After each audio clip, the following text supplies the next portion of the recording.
Hey, kids. You're listening to the internet's wettest podcast about video games, consoles, and pancakes. The SML Podcast.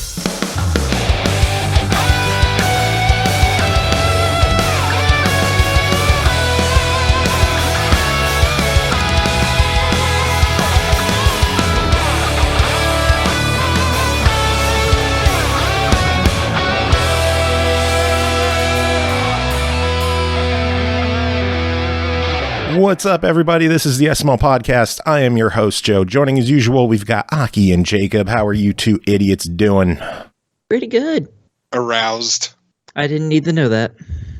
Ryan Niemiller's here as well. Which is why I'm aroused. I wasn't aroused until I heard that Jacob was aroused, and now I'm also aroused. It's just a chain of arousal. Sorry. Oh, God, yeah. I mean, we're all just going to end up sticking our dicks into each other's butts. Again. Yeah, we are. We're right now, I guess I'll grab the camera. Whatever. As a group, we are at half chub. If we're all collectively one penis, we're at half chub right now, as two of us are aroused. I was going to say, Aki's actually like 90% of that penis. And we make up the mighty head. Jesus Christ. Oh my God. God. What the fuck kind of show? Reference.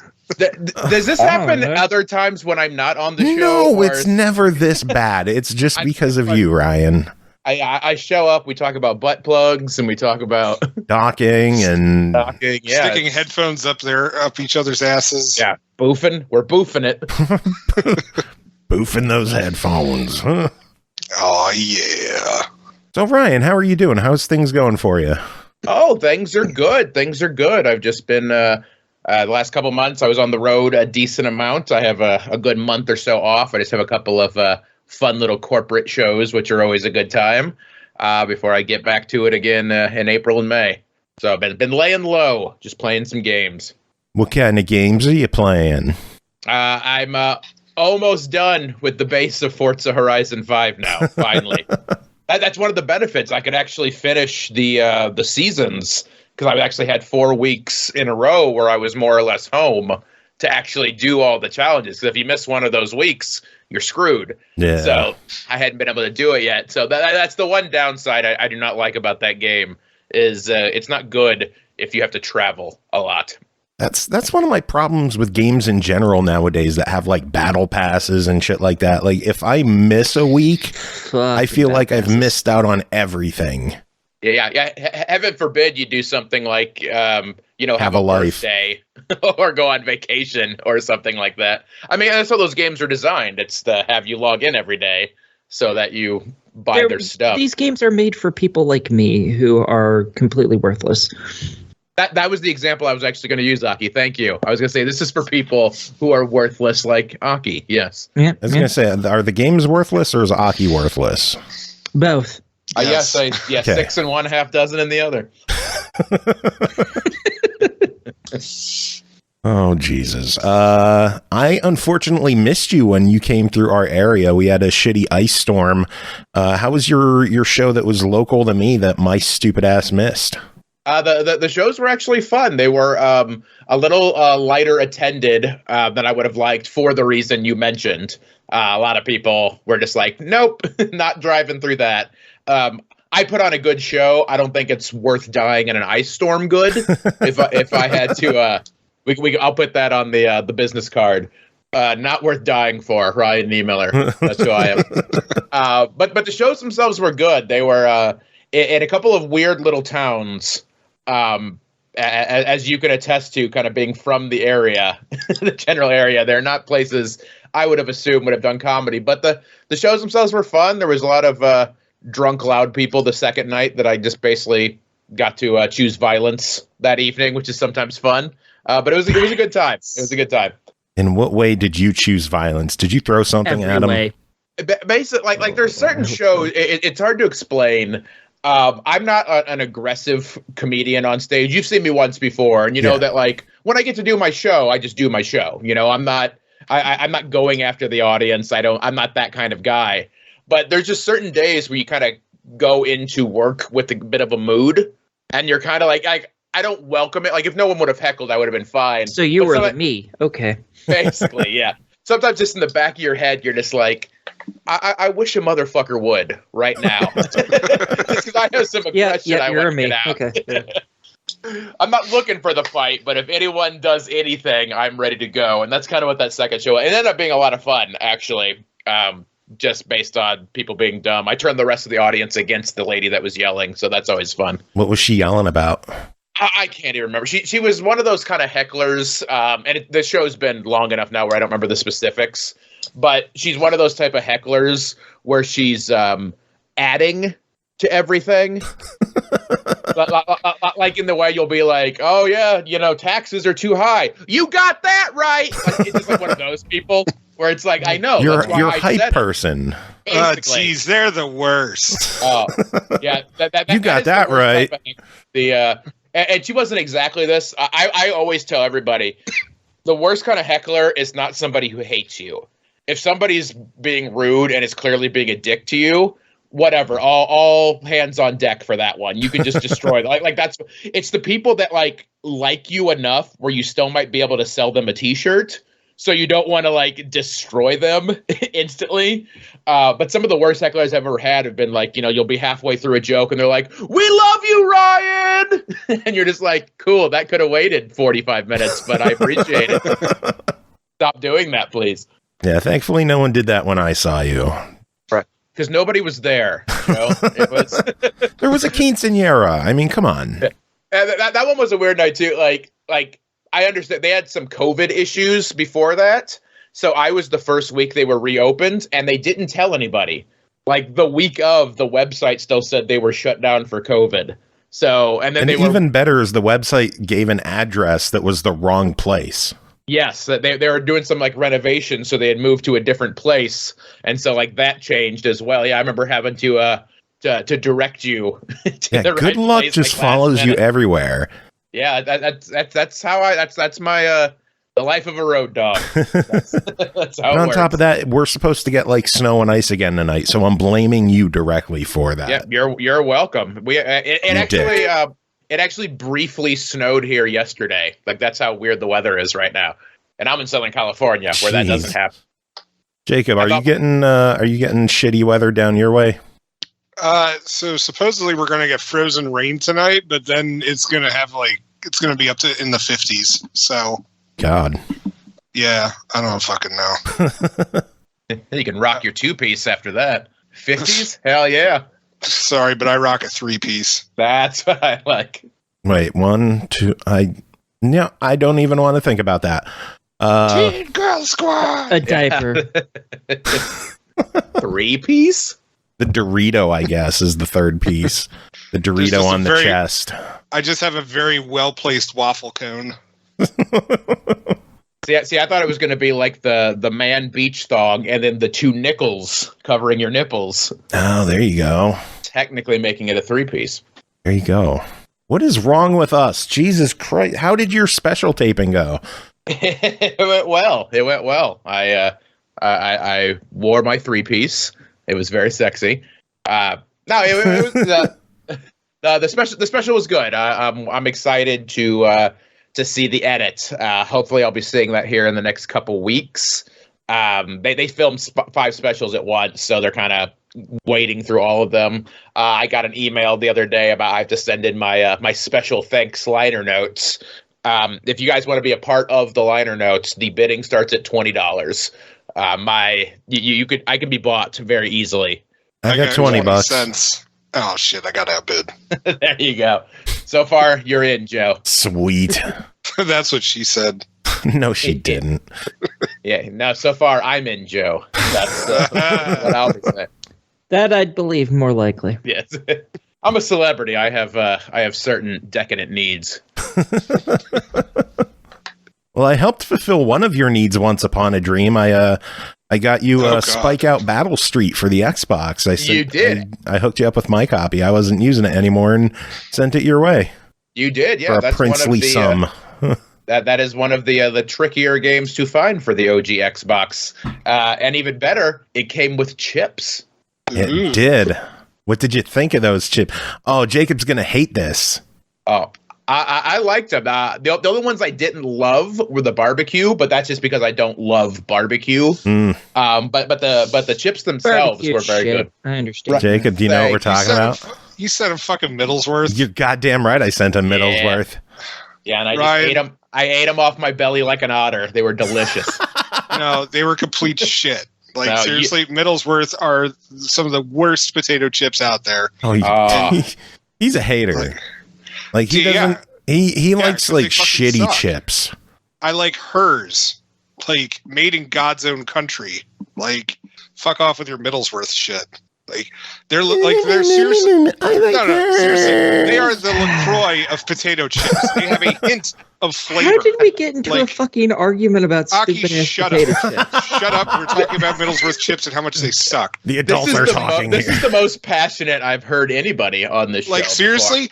Like, Middlesworth sour cream and onion chips taste like they passed by the exhaust of a truck. Potato that was chips in carrying general some- suck. That was All of them. that Well, was carrying Aki, some you sour have cream and access onion to chips. rallies, so I mean, Yes, I you do. win. I do miss rallies very much. Rallies One of my staples in the amazing. Midwest.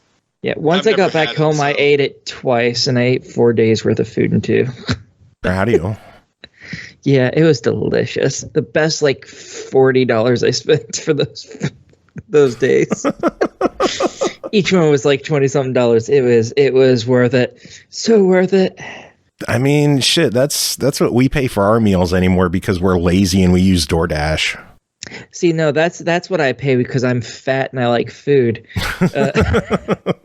Because I usually eat a few burgers and a large fry a day, and I'm like, okay, that's good. But that's all I eat the whole day. Both of those times I ate like 8 burgers, 2 extra large fries. I was like, yeah, no one should be eating this much food in a day. That's But I impressive. That there is a certain point with food that you go from like you're eating a normal amount, you're being a fat ass, and then it's impressive how much you're eating. And I think you passed over the fat ass part into being impressive again. So well done. That is I applaud you on my end. Well, I don't have a sense of smell, which means I don't get that sense of fullness that other people do when they eat. So I can just keep eating continuously until I literally get to the point where I eat so much that I'm sick because I have too much food in my system. Eat so much you get bored. No, I usually eat because I am bored, to be honest. Been there. Yeah. And anyone who watches us on Twitch knows I'm a hungry fella. So I like my nom noms too. So anyway, video game news. Should we talk video game news? Fuck I Middlesworth guess. chips. Jacob is just so offended by Middlesworth for no I reason. am offended by their existence that they All call themselves potato chips suck. All of them. Tortilla chips are the only good chips. Just go ahead and throw out all potato chips. They're all garbage. No.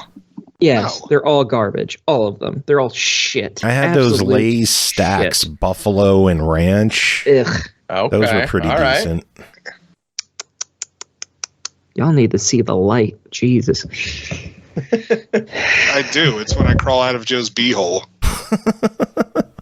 At least now everyone knows you crawl up in there all the time. I So thought guess that's something. I thought it was expected. Joe, you tried so hard to I did. transition I us really into did. video games, and then it somehow got even sexier. I'm glad you appreciated my efforts, Ryan. I appreciated the effort, and then back to aroused. Yes. I appreciate the efforts too, even though I'm the one who completely dashed them upon the rocks. That just made me appreciate it even more because I got to destroy it. It's great. Yeah, like this podcast really is like a Sisyphean task. So about game news. Nah, fuck game news. No, we do got to get to news. There's a lot of news to talk about. PlayStation Plus and Games with Gold were both announced for March, and there's some good stuff on the way on both ends. Well, good. PlayStation Plus on PS4, they are getting Ark Survival Evolved and Team Sonic Racing. Okay. That's pretty good. And then PS5 is getting Ghost Runner. Very nice. I mean, Good I guess I'm the conversation. one who has an opinion on that one. Good conversation. They're also getting a bonus Ghost of Tsushima Legends, the online content. is going to be a bonus freebie for PlayStation as well. Very nice. Does my mic sound messed up? There is a chance that my internet is getting all fucky. I noticed that that OBS is dropping frames like crazy, so hopefully my internet doesn't just completely shit out right now. I was trying to keep it on the down low and let you figure it out on your own end, but if we get everyone involved in the process, that's cool too. Oddly enough, you sound better in the actual on Twitch itself than you do in Skype. The mic sounds fucky in Skype, but on stream it sounds fine. That's weird. Yeah. I tuned you out like 5 minutes ago, so I'm not really. It's fine. I did it too. We're not talking about butt stuff or potato chips, so Ryan doesn't care anymore. Yeah, nothing's being boofed. Unless I can boof Ghost Runner, I don't want to hear about it. All right? I mean, in Ghost Runner, you do have a katana, which means a very long handle. I say, that Shove is that the handle PSVR straight up 2. your asshole. That's the PSVR 2 experience I want. Quite frankly. God. No, they use different controllers now. They're not asshole friendly anymore. A katana says you. plug controller. I approve. All I heard is that Joe's not daring enough. Yeah. Anything's a butt plug if you try hard enough. I mean, did you see what they glass. look like? They're like donuts. They look weird. All right, so let's fix that too. So fisting, okay. So let's fix that too. Anything's a butt plug if you've got good enough insurance. There you go. I guess. And I do. I'm married into some good insurance, so I'm about to get very adventurous in the 2022. I'm telling you that much right now. So is the internet better? Is like the audio quality better? Things? Yeah, you're sounding Normalizing. good. It's fine now. Yeah. All right, so I will continue with the news. Games with Gold was also announced for March. Xbox One is getting Flame in the Flood. Which Nice. is Cole really liked that game. fantastic game. And Street Power Soccer, which is an interesting pick, Yippee. but I don't own it. So yay. Oh my God. I know, it's crazy, When's right? the last time that there was a Games with Gold that you didn't own one? Like a month or two ago. Shut up, Joe. Eat my dick. And then Xbox 360 is getting Sacred 2, which is a fantastic game. I'm slightly annoyed because I bought it like 3 weeks ago, but at the same time I bought it for like $250, so I really don't care.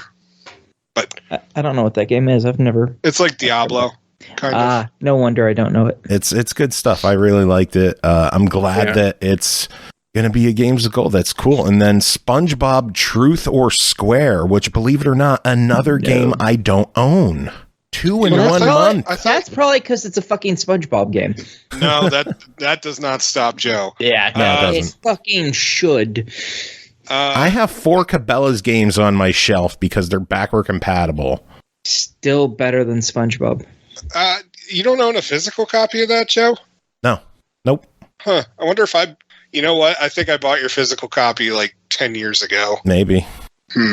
It's $20, You want it so I back? didn't want to buy it digital. So now You want it's, it back? it's going to be free. So? Yeah, but You're then a you can hoarder. also have I a know. physical on top of that. Yeah, it makes for a nice coaster. Or you can Also- sell it for like a few pennies on There you go. Mercury or whatever the fuck it's called. Mercari. I was just close. sold a box of like Madame 28 Curie. backward compatible games for $100. So and you didn't let me know this, Joe? I mean, it's know. on I'm Mercari. like, what the hell? Yeah, but I never checked think Mercari. You need you to think tell I'm us. trolling your Mercari store? You should By be. the There's some day- good shit on there. We talk relatively frequently enough that you could have been like, oh, by the way, I know that you're a psychopath who doesn't stop buying games. I didn't know you were looking for 360 games. I'm looking for everything because I have a problem. I have 11 Switches. You think that 20 360 games were going to be like, no, that's where I draw the line. I've bought too much. Well, fuck. I'll give you I'll send you some pictures of some other stuff I got sitting around, and maybe you You could. should. yeah. And they better be topless pictures, too. I was going to say, they better be some tasteful nudes. Actually, Gonna be- I want tasteless nudes. I'd Send me even just go the for pictures two. of the stuff you're selling, not with you in them. Oh, well, They can have the rest of that. They're welcome to. I'll just take the pictures of the stuff. That's Yeah. All right, Joe, come on, send us a fucking link. We need to look at this shit right now. No. Street Fighter 6 was announced. Did y'all hear about that? Yeah, and I didn't care. I was gonna say, like, the internet collectively did not give a shit. Well, Like, and that's what Street Fighter 2 is still one of the most popular ones, and that was made for the fucking Sega Genesis. It was made for the arcades. Yeah, so no, I don't think anyone gives a fuck anytime a new Street Fighter comes out, really. Yeah, Well, I think it was one of those things, too, that, like, I think people would have been more excited had they not convinced themselves it was, like, Resident Evil 4 remake or something like that. I think everybody else had such higher expectations that when it was only Street Fighter 6, everyone was like, shit. Honestly, I don't even think it was that. Like, because all the posts I saw about it, everyone was just like, oh, well, it's either a Resident Evil or a Street Fighter game. Like, that's what it's going to be. Yeah, And so when it got announced as Street Fighter 6, they were like, oh, yeah, see, we were right. We don't give a fuck. Like, Capcom could have made literally a sequel to anything else, and everyone would have been like, oh, shit, seriously? Awesome. But no, it's Street Fighter 6 with a fucking, like, Photoshop logo. Like, that they stole, basically. Yeah. The other problem I think that didn't work in their favor is, like, I think the reaction to the announcement. Well, that, and had they not done, like, the countdown timer, and just, like, it was a random, like, oh, by the way, Street Fighter 6 is a thing, I think more people would have been like, okay, all right. But the fact they hyped it up with a timer just definitely set them up for disappointment. Yep.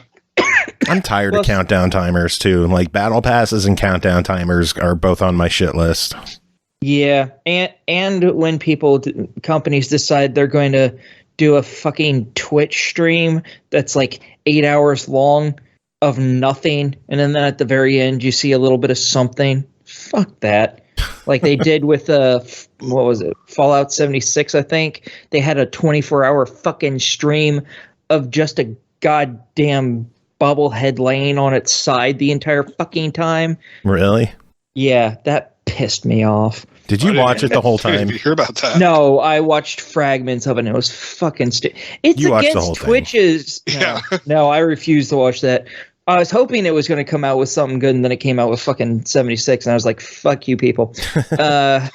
But, like, doing that is actually against Twitch's TOS, and that pisses me off when people do that. Because it's always big companies that do that shit, and you're not supposed to, but they get away with it 'cause they got money. It's almost like they're paying to be able to do it. Yeah, maybe, Weird. probably. I don't like it anyways. I don't know. I think if they would have announced any kind of details for Street Fighter 6, it would have gotten more attention. The fact that they couldn't even announce platforms, like if they release this on Xbox and it's not just another PlayStation exclusive, I think people are going to be excited. I think Street Fighter 5 was a huge miss because of the exclusivity.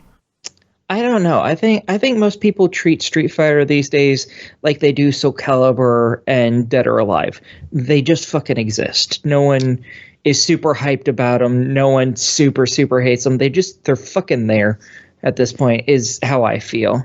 I mean, because I mean, honestly, one of the things that drives me up the wall is like the fucking DLC, and it's just like the DLC for DOA like costs you like $100. Like more per than that. season. Well, I mean, yeah, per season, and it's just like, and they don't ever offer like a complete edition version of it, and so it's just like I just look at it, I'm like, no, there's no fucking way I'm shelling out like $200 for all this DLC that's nothing but alternate costumes. Like some of them costumes people are who sexy do. though. Yeah, that's why they exist. Oh, I know. Yeah, that's totally why they exist. And I then mean, look at me with Rock Band. Fuck. Yeah, but I'd argue that that's different. No, Joe is still a whale. I am a whale. Well, yeah. He is still exactly who they're fucking targeting with that kind of bullshit, is people exactly like Joe. So anyway, they announced another game. I would never do anything like that, by the way. I need 11 Switches.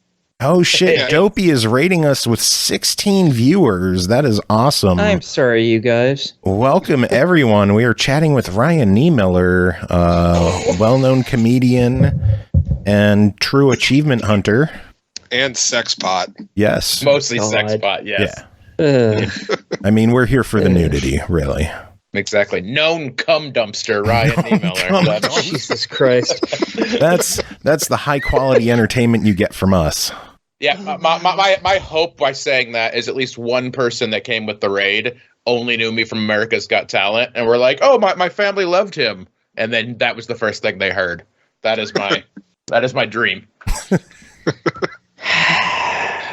Beautiful. Oy They announced another game, Capcom Fighting Collection. Going to be coming out for all platforms. It includes 10 games for $40 with a museum and a music player and all that jazz. It's going to come with Darkstalkers, Night Warriors, Vampire Savior, Vampire Hunter 2, Vampire Savior 2, Red Earth, Cyberbots, Super Puzzle Fighter 2 Turbo, Hyper Street Fighter 2, and Super Gem Mini Mix. So, big collection. This one I'm actually excited about. So Street Fighter 2 and Darkstalkers, that's what it's coming with. The rest of that is just extra crap. Yeah. Right. A lot of good stuff, though. For fighting game fans, this is a hell of a collection. And some of them haven't even been released stateside, so... Yeah, I was about to say, do fighting fans even know what most of those games are? It's like Fighting I literally fans? the two that I listed are literally the only two I've ever heard out of that. I thought the Vampire Savior stuff was Darkstalkers, isn't it? Yeah. I don't know. It's same universe, I'm pretty sure. Yeah. It's all vampire stuff. Kinky vampires, I approve. Yeah. Speaking of fighting games, Dragon Fighter Z joined PC Game Pass this week. Cool, I think. Yeah. Everyone's excited about that. This was some crazy news. ATLUS announced Shin Megami Tensei Soul Hackers 2 set to release August 26th for PS4, PS5, Steam, and get this shit, Xbox platforms. Gimme. ATLUS is releasing a game on Xbox. How crazy is that? And not Switch, which apparently pissed a lot of people off. Oh, I know. It's hilarious. I don't know if the fucking Switch could run that game. I'm still shocked that the Switch can run anything. Yeah, but that's why they just have them run it on the cloud. Yeah, true. Do people actually like running it on the cloud? Because back when it first came out, everyone complained about whatever game was being played from the cloud. It's Okay. I've not heard a single person who's done cloud gaming on the Switch, at least, ever say, "Oh, this was the experience. I'm glad that that I picked instead of something else." Yeah, because it's rough when it can't even run. And this isn't like I get that the cloud stuff isn't perfect yet. It's still a work in progress, but Nintendo Switch's cloud is so rough that it's not even running Kingdom Hearts properly. And it's not like those games are, basically just ports from games 25 years ago. Yeah. If it can't handle that, it's not going to be handling anything brand new at this point. Yeah, it's pretty sad how bad the Switch versions of Kingdom Hearts are. It just depressing. Like that shit should have been native on there. Yeah. McDonald's Goth, Brooke, thank you for your sub. This is your second month. Thank you.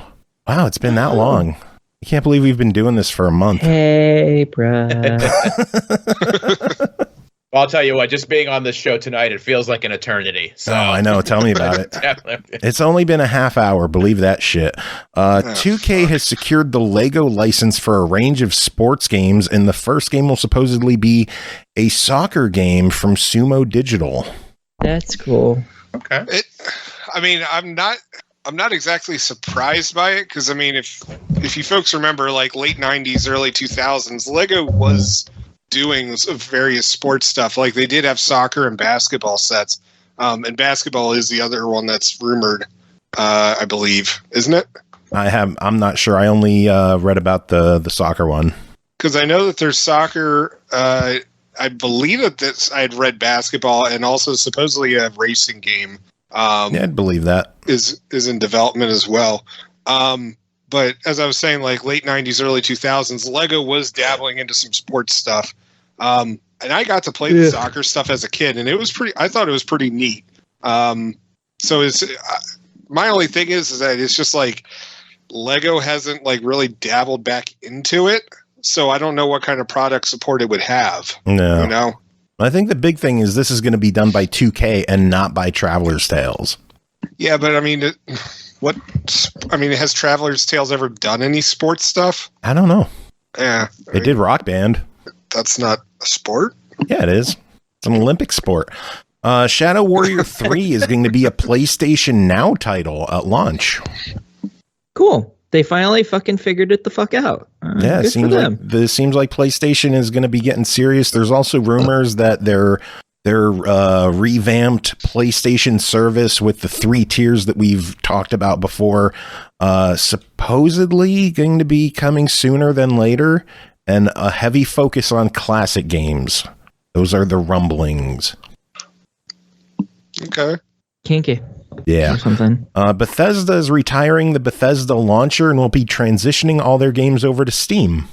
Good. Oh. Something sensible. Oh, no. I honestly didn't even realize that Bethesda had a launcher. That's Believe it or not. Nor did I. Some Ripley shit there.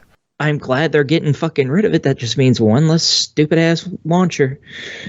I'm good honestly shocked they're not doing Windows 10. Like, what? Huh? Well, I assume they probably are putting their games on Windows 10 as well. But why not just sell it every fucking where? Yeah. Make more money that way. Activision is supposedly going to be delaying next year's Call of Duty title, making it the first time in nearly 2 decades without a yearly COD. Well, good. They should take 3 years to make each one from now on. And well, they have enough studios at this point that there can be a new game made every fucking month. And that company doesn't need to have another game for fucking 3 full years. So just have one every 3 years. Make a really good campaign. Make sure that the multiplayer isn't a glitched out fucking thing like it was in the Battlefield games. You don't want that to start happening. So, 3 years, pretty good. Yeah, I'm all for it, especially if it lets some of those teams that are, good teams do something that's not Call of Duty. Yeah. Let them be creative and try to make something instead of just. And I don't play Call of Duty, but I'm also not like somebody who doesn't, thinks it's only for cat. Like, it has a mark. Obviously, they do well. That's why they keep making them. You don't keep making games that sell. So, like, I get it, but I think it's gonna both help, the Call of Duty games be higher quality, plus, possibly let them make some other things. They're going to get some other franchises out there. And also, they're going to have Warzone regardless. So it's not like there'll be no Call of Duty to play. I don't know. I would probably keep the same company making I'd pick one of the companies that does really good with the Call of Duty games, and I just keep them on it. But just make it to where they have a lot of time to come up with a brand new idea for it. So it's something new each time instead of being like, okay, make this and now make another game. That way they have 3 years to just come up with some new shit to put in the game and make it better. Personally, I'm hoping they go back to World War II. That's my hope. I can't tell if you're kidding or not. Of course I'm kidding. They're all World War II. I just want them to get rid of the multiplayer finally. I mean, I've been saying that part for years, but I got to review Call of Duty Vanguard, and for the most part, while I liked it, they did try covering like the Battle of Midway, which is one of the most important battles of World War II, and it's just like it was cool that they tried it, but honestly it was the part that I fucking hated the most during like the entire campaign, and it's just like. Maybe if like the game wasn't as rushed, maybe they could have found like a meaningful or, not sucky way to do it. And so honestly, I'm in agreement that it's just like this pause is a good thing. No. You want to know what else is a good thing? Vertically Impaired subbed for his 48th month. 4 fucking years. I am so sorry. That is insane. Why? Like, I legitimately didn't know I've been streaming on Twitch for that long. Huh. Has it only been that long? I think it's been longer, but I just don't remember. Okay, I'm old I was and thinking dumb. It was probably longer than that, too, because we have almost 800 episodes, don't we? 750, Yeah. They weren't all on Twitch, though. Don't forget, we had our stretch on Beam. Oh, you were on Beam? I didn't know that. I forgot. What the fuck was Beam? It was Mixer before it was called Mixer.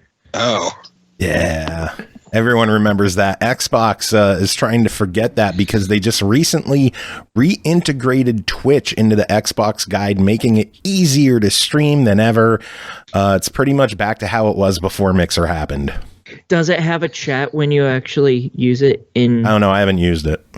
Oh, because that's all I want. I want to be able to stream something and look to the side and see my fucking chat. That's it. That's all I want from these assholes.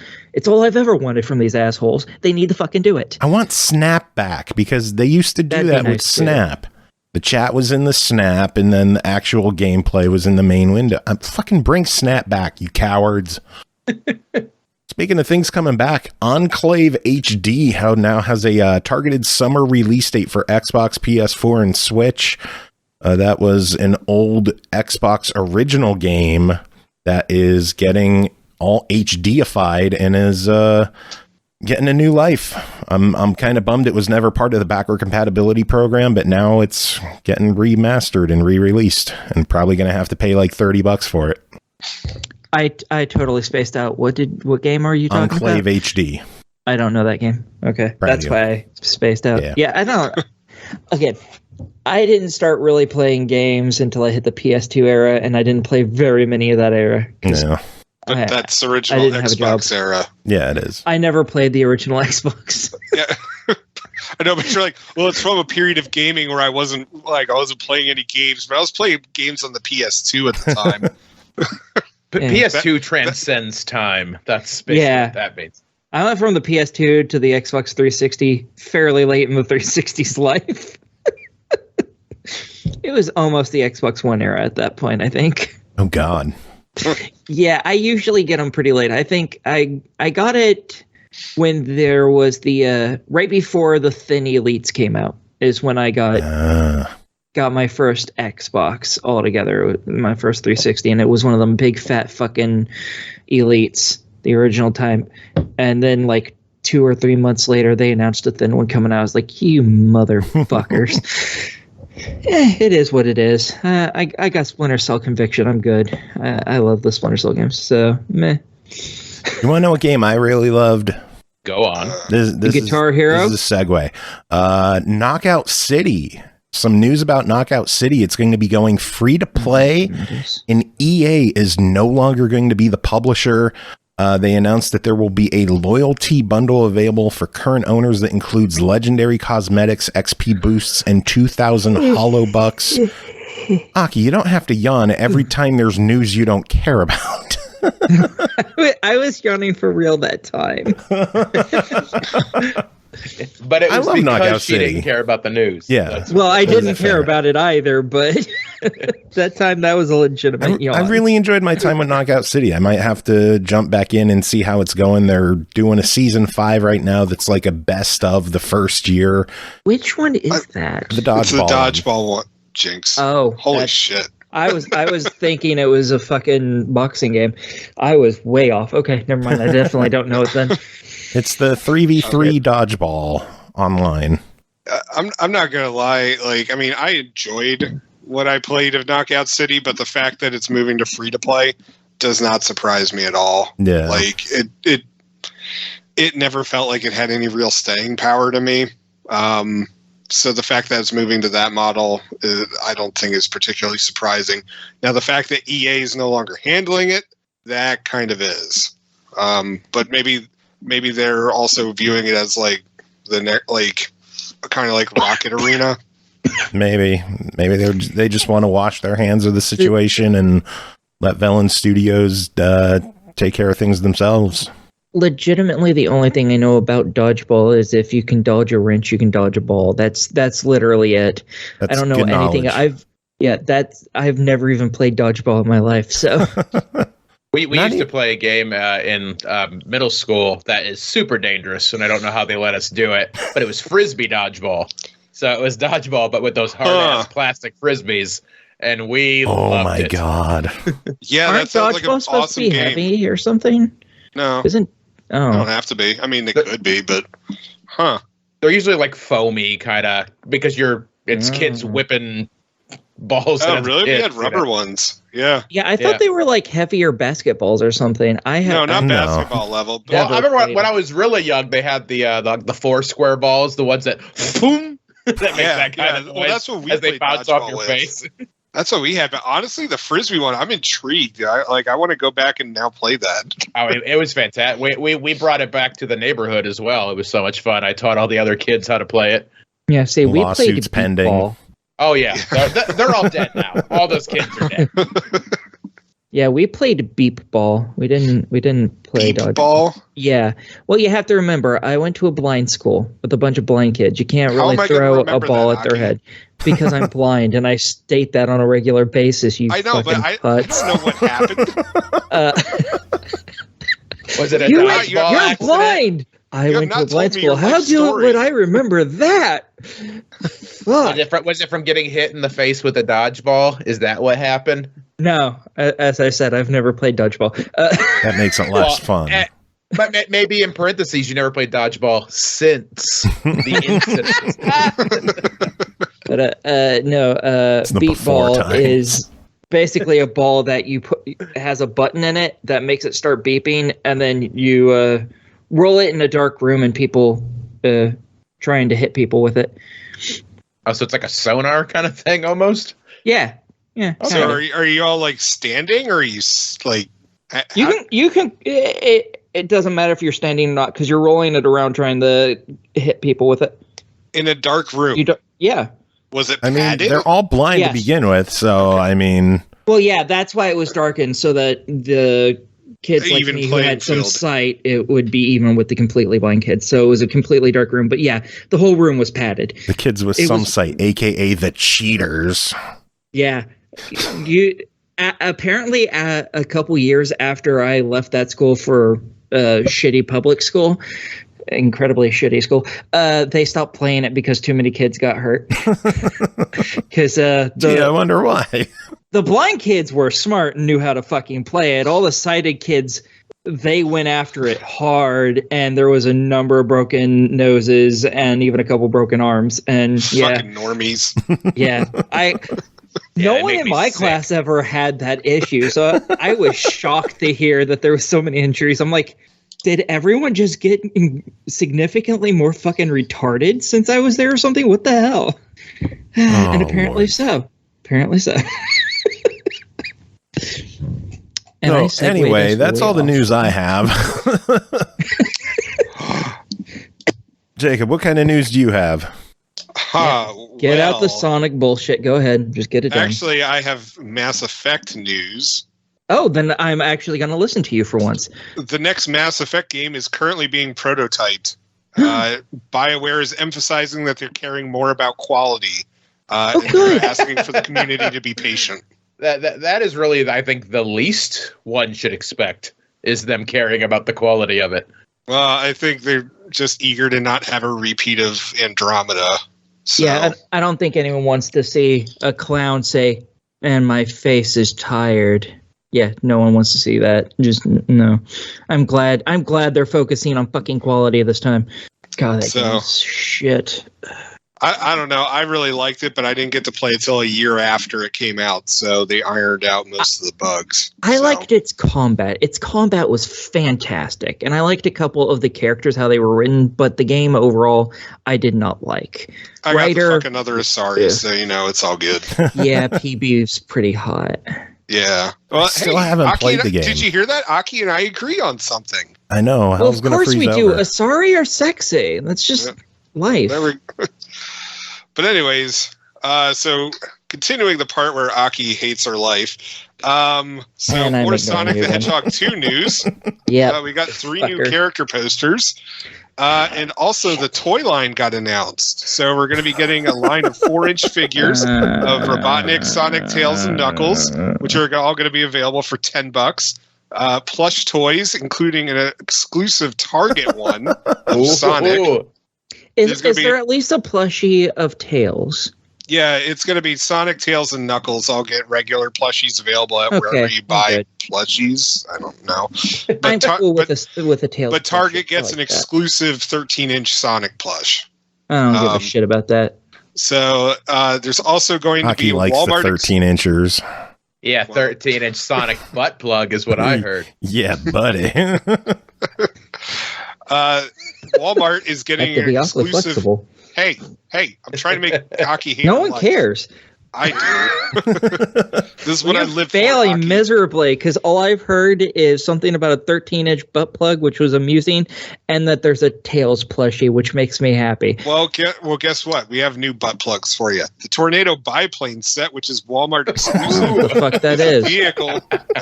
I'm just fucking telling you. It's a vehicle that comes with exclusive Sonic and Tails figures. Well, it has a tail figure. That's fine enough with me. Whatever. Walmart exclusive. Tails and is the then only Target, character I like. And then for some reason, Target is getting a line of action figures that are the same size as the ones that come with the Tornado biplane set. Is Tails part of it? Yeah. Why wouldn't Tails be like Tails is a big part of the new movie? Like, why Isn't the it hell his wouldn't plane? Tails? Oh, Jesus Christ, Aki. What about me? What? What about you? What did I do? You breathe. If you would pay attention to the Sonic movie news, you would know that Tails is involved. Well, I know he's in it, but that doesn't mean they're going to make a toy of him. Are you fucking serious? Have you ever bought a toy based on a movie? Seriously. No, I haven't. They release actually. everything. All right, how many of these damn Gundam things do they have? You know that they'll make anything out of everything. Exactly. There's significantly more Gundam models than there's ever been Gundams in TV shows. Oh my god. So there you go. Anyway, so that's a basic run. Oh, and also there's going to be an RC set of like Sonic on his snowboard. Is there a Tails one? No, I think the scene. See, there you go, Joe. See, Aki, if you had actually watched the trailer, you'd know that only Sonic and Knuckles are on snowboards. So maybe there'll also be a Knuckles one available later on. Who knows? That reminds me, I totally forgot to watch the Sonic movie. I'm sorry. Fuck you. No, I said I was going to watch it, and I legitimately forgot. Shit. Nobody can believe you now. I'm going to go look that up right now, so I have it to watch after. Ryan, did you watch the Sonic movie? Absolutely, it changed my life. Legitimately, was it any good? The way that I describe it, would I ever try to argue that it was a masterpiece of cinema? Of course not. Is it an entertaining movie? Yes. I was shocked with how much I actually enjoyed it. Like, it's fun. It's a bad movie that's a ton of fun, which I think is what you should expect from Sonic. I don't even know if I'd say it's bad. I'd say it's average. I mean, I don't know. But speaking of bad movies, I actually watched the Dynasty Warriors movie. I didn't even realize it had gotten a stateside release. Is it live action or animated? It's live action, and there is CGI in it. Oh no! See, I would have told you not to watch that had you even brought that up to me. I could have told you that was going to be terrible. Oh yeah, no, like you watch it and you're just like, I mean, it starts off weird, like, so they're putting down like the Yellow Turban Rebellion, and like they're raising up like these zombie soldiers to like, kill people, and like our three heroes like stop them, and I'm like, okay, cool, like mystical, like, shit is happening. All right, that's gonna be fine. And then it just ends up being this movie with a shitload of talking about like things that happened in the past, and like it intersperses with like amusing like little 5-minute battles here and there. And I was describing it to Joe as like the Chinese like Lord of the Rings, and like you think it's because it's going to be like an epic journey of stopping like this amazing, like this horrible evil and bringing back like this fallen kingdom into like its rightful glory. But no, it's actually a lot of people talking about history and standing in front of mountain ranges, and it's just I watched sounds it significantly better than I otherwise thought it was going to be. I watched it baked, and I was just like, this is, I mean, it's entertaining, but holy God, is it a bad movie? and it's just, I am currently watching Sonic the Hedgehog now. What's amazing is that, like the movie was notorious because it took forever to get the movie shot. And then when you see the final film, you're just like, what the fuck? Why did this take you all so long? Like, everyone's just standing in front of mountains, and like the CGI, half the time it's not even finished. Like it just, yeah. You realize no it. one is ever going to watch this to like compare notes with you, right? That's what I'm warning everyone. It's on Netflix, but don't watch it. I don't think anyone who would have watched that already knows it's going to be garbage and chose not to watch it because they already know how live action anything turns out when it comes to that kind of crap. It made back 5 times its budget. What the fuck? Yeah, it made back 5 times its budget. Was its budget $2 or something? You'd think. Like it is, as I said, it is not a good movie, but it not only made back its budget like 5 times over, but then Netflix bought global rights to it. And I'm just like, holy shit, these guys are like swimming in money. I mean, there's got to be some market for it that like watch it. It's like documentaries. Yeah, people who like I'd always heard, like Adam Sandler gets shit on for making bad movies now, but apparently like he's one of the most predictable box office draws of like the last 50 years. You know exactly how much money it's going to make. You know how much money you can pay him. It's like printing money. So even if a lot of people don't like it, there's a certain faction of people that are always going to watch it, and maybe there's just a crew somewhere in the world that's like, this is what we wanted. Well, think about it. I mean, like Adam Sandler is a perfect fucking example. Think about the 2 Grown Ups movies. Those were movies being filmed while Adam Sandler and his buddies were on vacation. Yep. Like they got paid by Sony to be on vacation for like 3 or 4 months, and audiences fucking ate that shit up with a spoon. Like, have you watched those films? They are not good. I think Sandler's brilliant. He basically just figured out a way to make millions of dollars hanging out with his friends. Exactly. Well, that's what I mean. Yeah, that's what they are. You guys ain't paying me shit right now. What am I doing wrong? Well, I mean, are we your hold? I mean, I don't get paid either. So Ryan just insinuated that we're his friends. Did you hear that? I mean, we're Buttplug friends. I mean, that's that's as close to friends as you can ever get. Jesus! Does that mean you guys share the same butt plug, or do you have double-ended? That's Buttplug cousins. All right, that's a different phrasing. Okay, so that's when you have a double-ended butt plug. Okay. Jesus Christ, what is with this conversation tonight? We have viewers, and this is what we're doing to them? Ass to ass. Ryan, do you have any news? I don't, man. I wish I could have announced something. I've been very sad the last couple of days going through 3DS and Wii U eShops trying to figure out if there's anything I need to have since that's closing down. I mean, you still have a year for that. Well, I mean, kind of. You have 2 months before you could stop using credit cards, and then like 6 months before you could stop adding eShop credit. So it's a little tricky on that. I'm just trying to get it done with now, so I don't got to worry about it later. That's Everyone fair. should watch Requiem for a Dream. That was a good movie. And not just because the ass for ass scene at the end. Uh-huh. I mean, that was a good scene, don't get me wrong, but the whole movie was good too. I'm not going to lie. I mean, I really enjoyed the film. It was definitely one of the best films that I saw during that era. But holy shit, Jennifer Connelly's eyebrows annoy the fuck out of me. I'm just putting that out there. The woman. Holy shit. Did you see the movie? She's like, I was just watching ass. Yeah, I barely remember that movie at this point. You're the one talking about it. I know, but I barely remember it. It was so good. Yeah, oh, really? you were the one who blew over the poor state of the 3DS and Wii U eShops. Well, that's because I don't care about that shit. No. I don't care about Jennifer Connelly's ass. How about that? You're a liar. You're that's a liar. Everyone cares about Jennifer Connelly's ass. Guys, shut up. My wife can hear me right now. So, should we get to reviews? We have a lot of games to talk about. Should we dive into these? Do we have to?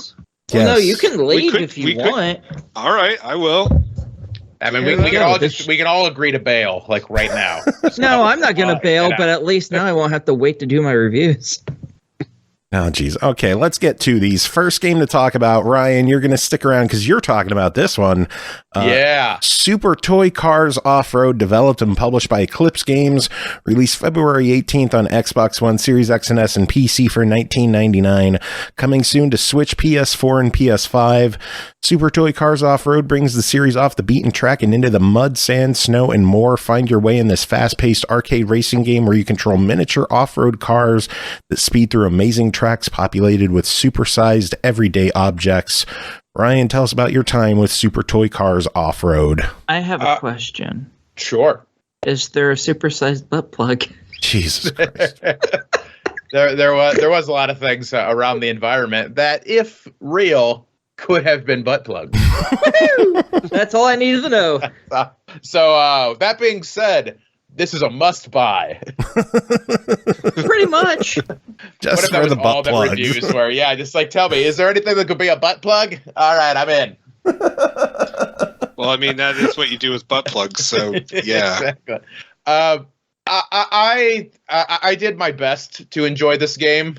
I did not. It's a game that feels, I guess the best way that I kind of put it into perspective for myself, it feels half finished. Like there's some interesting ideas. I think the vehicle selection is very cool. The upgrading is nice, but a lot of there's no real progression, it feels, in the game, which was a little frustrating. There's like maybe 5 or 6 different types of races. There's just destroy as much as you can, standard races without power-ups, elimination, time trial. Like, there's just basic stuff, and those by themselves are fine, but that's really all you do the entirety of the game, is just you move on to the next cup, and it's more random races, and you beat that, and then you move on to the next one. Like I said, it feels half finished. Like, there'll be times where you're kind of playing and you're like, okay, I see what they were doing here.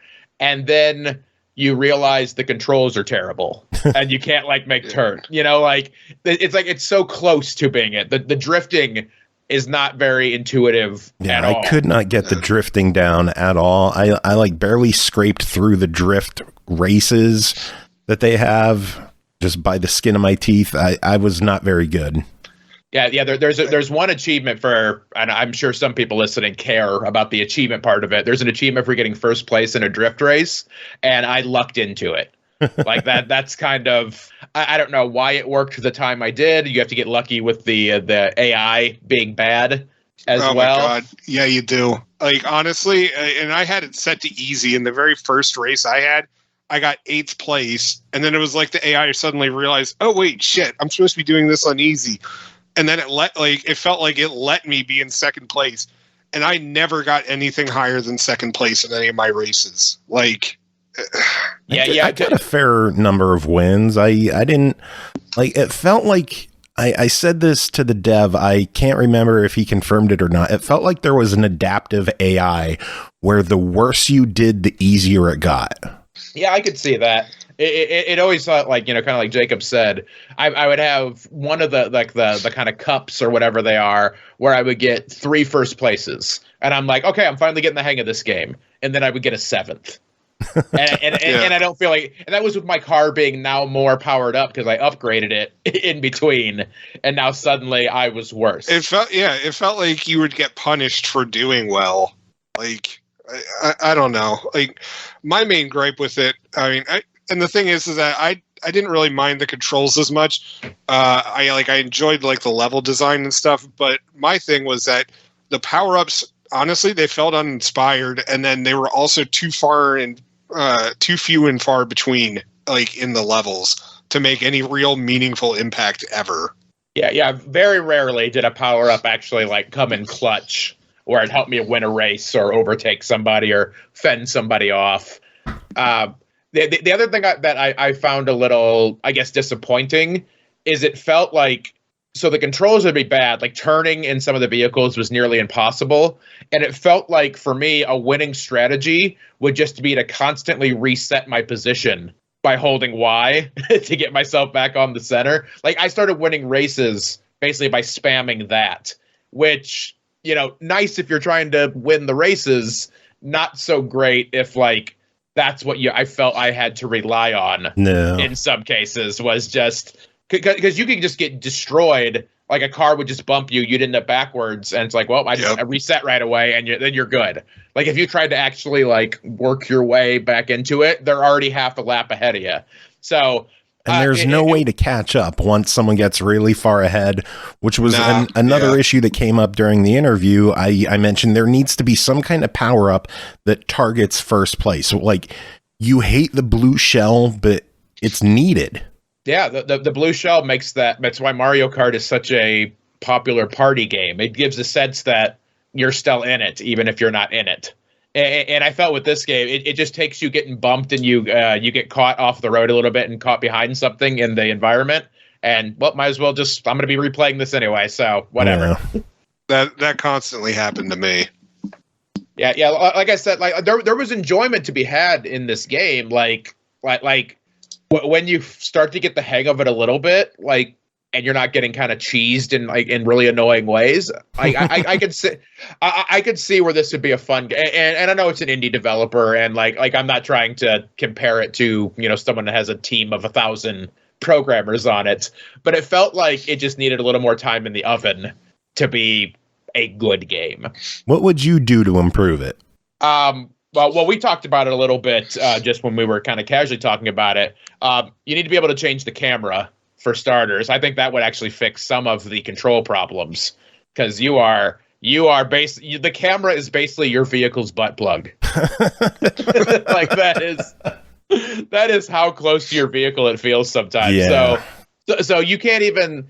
I found myself half the time just watching the map to kind of know where, because like if you're watching the screen, you're too close to your vehicle to really be able to react a lot of times. No. So I was just watching the mini map a good chunk just to see like, okay, I have a turn coming up, so I need to be ready for it. Which thankfully there's a good mini map in this game. Yeah. A lot of race games don't have any kind of mini map, or they have a really shitty one. This one at least is helpful. Yeah, I will give credit there. The mini map is very nice. I mean, it helped me win races just being able to watch that. So it's very good. So the camera issues be one. And just really for me, it was just controls. I just feel they need to be fine-tuned a lot more. And maybe it's unfair, but I've also been playing a lot of like when you play something like Forza Horizon 5 and then you're trying to play something like this. And I know they're not supposed to be the same type of game, but even for like an arcade racer, it doesn't feel very, very smooth at all. And I think a racing game needs to have smooth controls more than anything. Jacob, any thoughts? As to what I'd improve? Yeah. Honestly, I would honestly just want to go back to the drawing board on the power-ups. I mean, because some of them, I thought they were really cool ideas, like how you could select like something on the map to throw at your opponents, and I think that's a really cool like take on like green shells and all that kind of stuff, like that you see in every fucking like kart racing game or like arcadey racing game that has like a battle feature to it. But the problem is that it just never felt useful, and like I almost never hit my targets or anything. And so it's just like I would recommend going back to the drawing board on those, but also examining like the maps and like the placement of them and having them more like just having them out there more. Like it's not a fun game if it's just like there's only like 3 chances per lap to hit the power-ups, and I don't know. It's just I thought it had a lot of fun ideas. The controls were but I think it wasn't balance my favorite. needs to be worked on. Yeah, I would agree with that for sure. And also, like the AI, as I said, it felt like the AI was punishing you for doing decently. No. I want that either somehow fixed or just removed. You know like, what I mean? Let me pick easy and play on like I just want to win. I don't want to do this bullshit competitive racing. I just want to fucking win. Yeah. I mean, again, not that they're trying to be the same type of game, but that's one of the things I love about the Forza games. For me, they're my chill out games. I'm not trying to be a competitive pro level racer on those. I want to put it on a low difficulty and just see the environments and collect cool cars and get some achievements and have some fun. And then that it would be not like if you put it on difficult and you want that challenge, great. it honestly didn't feel like the difficulties mattered No. all that much, truthfully. Well, the game's $20. What are your official verdicts? I'd give it. Oh, sorry. Oh, go ahead, Jacob. I'd give it a try. It like it's not the best, but it's also not the worst out there. Really? That honestly surprised me. I thought for sure you would say deny it. No, I mean, it's like the thing is, I don't view it as a bad game. Like it needs tweaking, and that's why I'm giving it a try it. I think it has a lot of potential. It really needs to keep being worked on. All right, Ryan, what about you? I would give it a deny it with the parentheses unless you find it under $10. That's fair. For $20, I could not recommend this to anybody. You get it on sale for $9.99 or less. I think it's worth a look. Cool. Like I said, I there's fun to be had there, and if you're a completionist, it took me under 8 hours to do everything, and that's even with the frustrations. So it's not like you're gonna have something on your card you can never get through. No. But for 20, deny it. Less than 10, try it. Cool. All right, well, that is it for you, Ryan. Thank you so much for coming on, hanging out with us, and chatting with us. Absolutely, anytime. Except for last week when I felt like shit. I would say give us some plugs, but I'm afraid of where that's going to go. Yeah, I'm going to give you all plugs, baby. CrippleThreat.com, CrippleThreat8 on all the social media stuff. Working on a YouTube channel that I'll be able to announce some stuff on soon that I'm excited about. Come see me on tour. I'm doing a lot of corporate events coming up, which are always fun. That you can you sell out. To. Oh, 100%. Oh my God, they're the best. Oh my!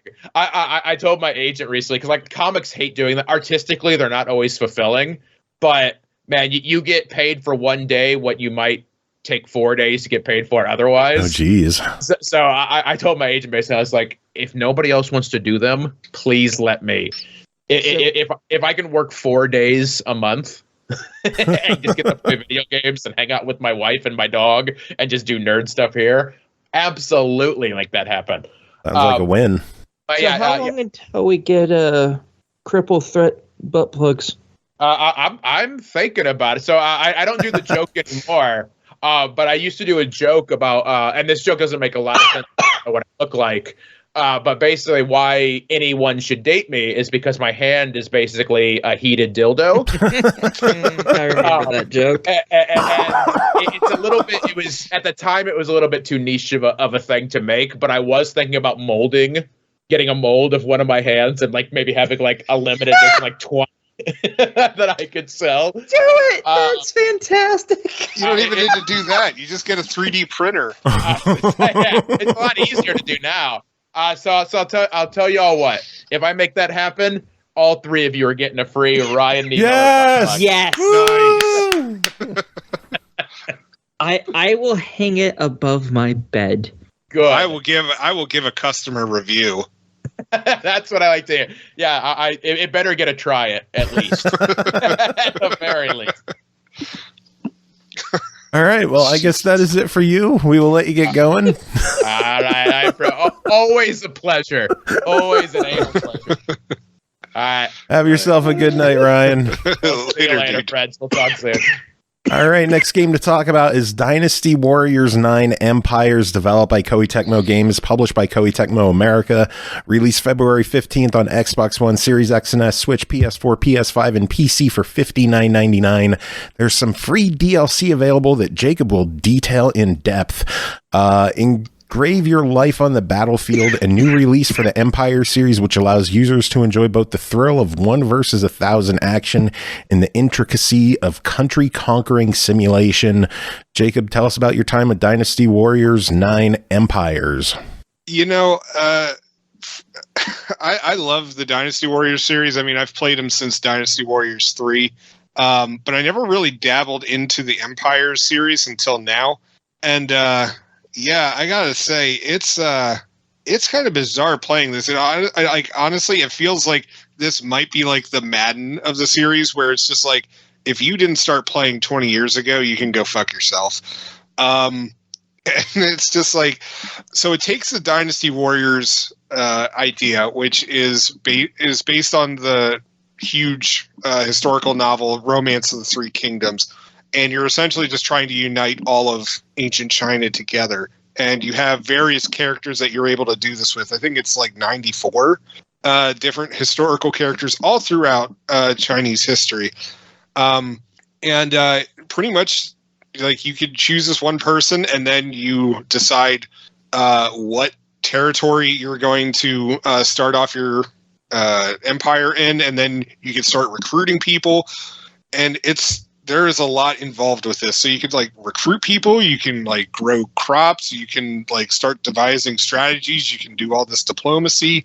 And the game really does not hold your hand with this. It expects you to have played previous versions. So that's where I'm coming from with the Madden comparison. So you just had no clue what the fuck you were doing. I conquered another like territory, and I'm just like, cool. I don't know how I did that. Like, I just kind of ran around the map. Like, I mean, I tried building my empire, and like part of the neat thing is that you could go on strolls with like one of your other soldiers, and it's like supposed to help build like a bond between the two of you, just bros being bros.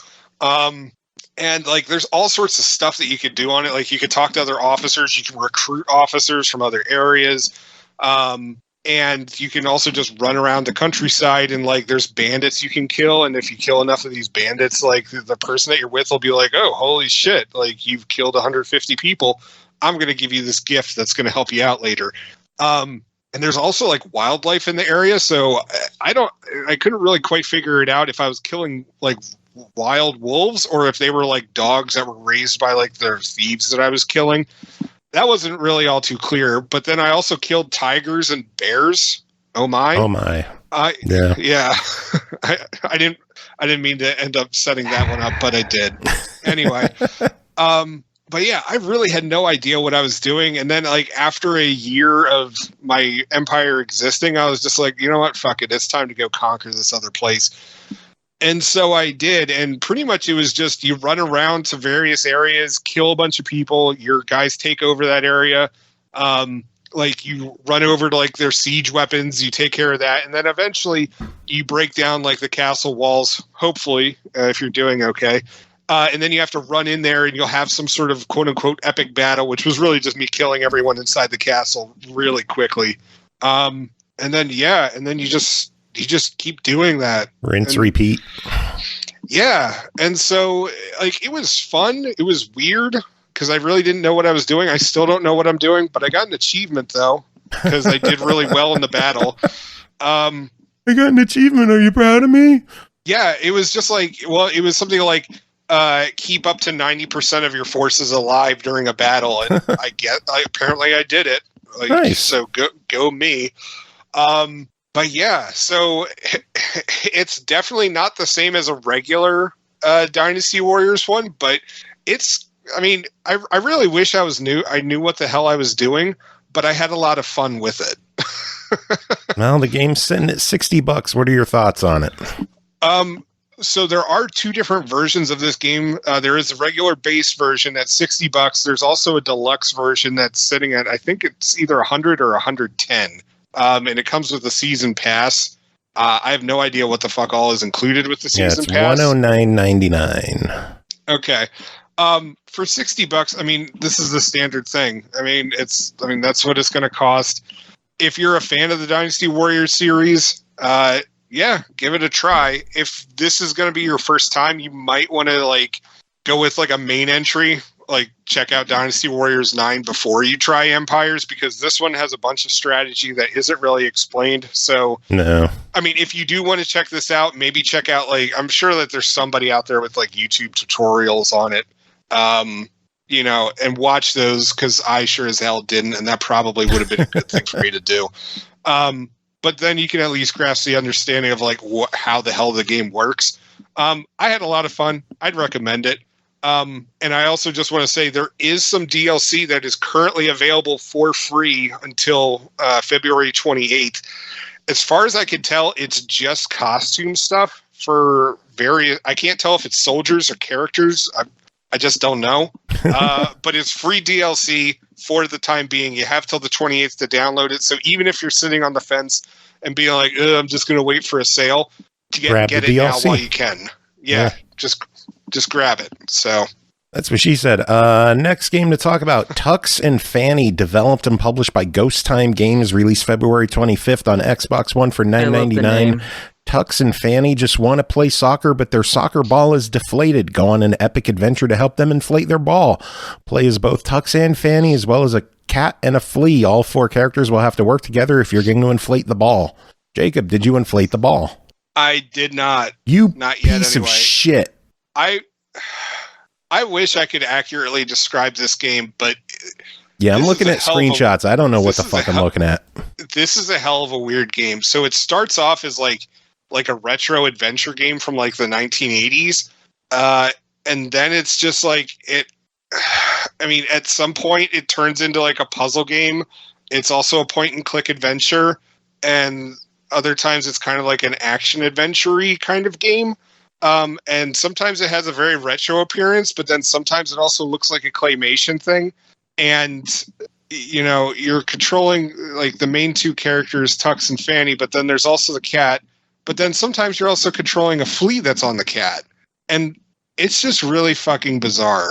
Like, and the thing is that I don't want to, it's a difficult game to discuss too, because it's just, you don't want to give away too much, because the game is full of surprises, and it's also just a really fucking weird game. Now, but it's just the continuing on of the description. This might help with the explaining the game a little bit. Is play a multitude of diverse mini games which you'll collect as you progress through your journey, each with their own unique rewards. There are secrets hidden at every turn in the world of Tux and Fanny. Can you find them all? So this sounds like a game that is just hiding a lot. There's even like a wall that doesn't exist, but it does exist, and it also has a secret in it. So is there an achievement? God, like achievements, yeah. I mean, yeah, there's achievements for finding some of this stuff, but it's just like, oh God, like it is just a really bizarre game, and you might like. I mean, I really enjoyed what I got to play with it, but you might want to bring a guide with it. I just love you struggling to find words for that. You're just it's fucking weird. It's fucking weird. I don't know what to say about this game. Yeah, it's just like, here's the thing. I mean, longtime listeners will know that like my game of the year, I split it up into quarters. This is definitely a contender for quarter 1 of this year. Really? It is. But it's like, it's such an odd game that it almost feels like 3 different people were working on it at 3 different points in like video game history. And it somehow is a mishmash of just like, it works, but it doesn't work. Well, but yeah. And God, it's just one of those games you just have to fucking play it yourself. Like, there's just no other way to put it. No, it's $10. Should people play it? Oh my God, absolutely, for $10. I'd even cheap ass Jacob would even pay 20. Look at you. Tux and Fanny is not so much a game, but an experience, I guess, is the easiest way to put it. You're just trying to get on a box quote. God, I wish.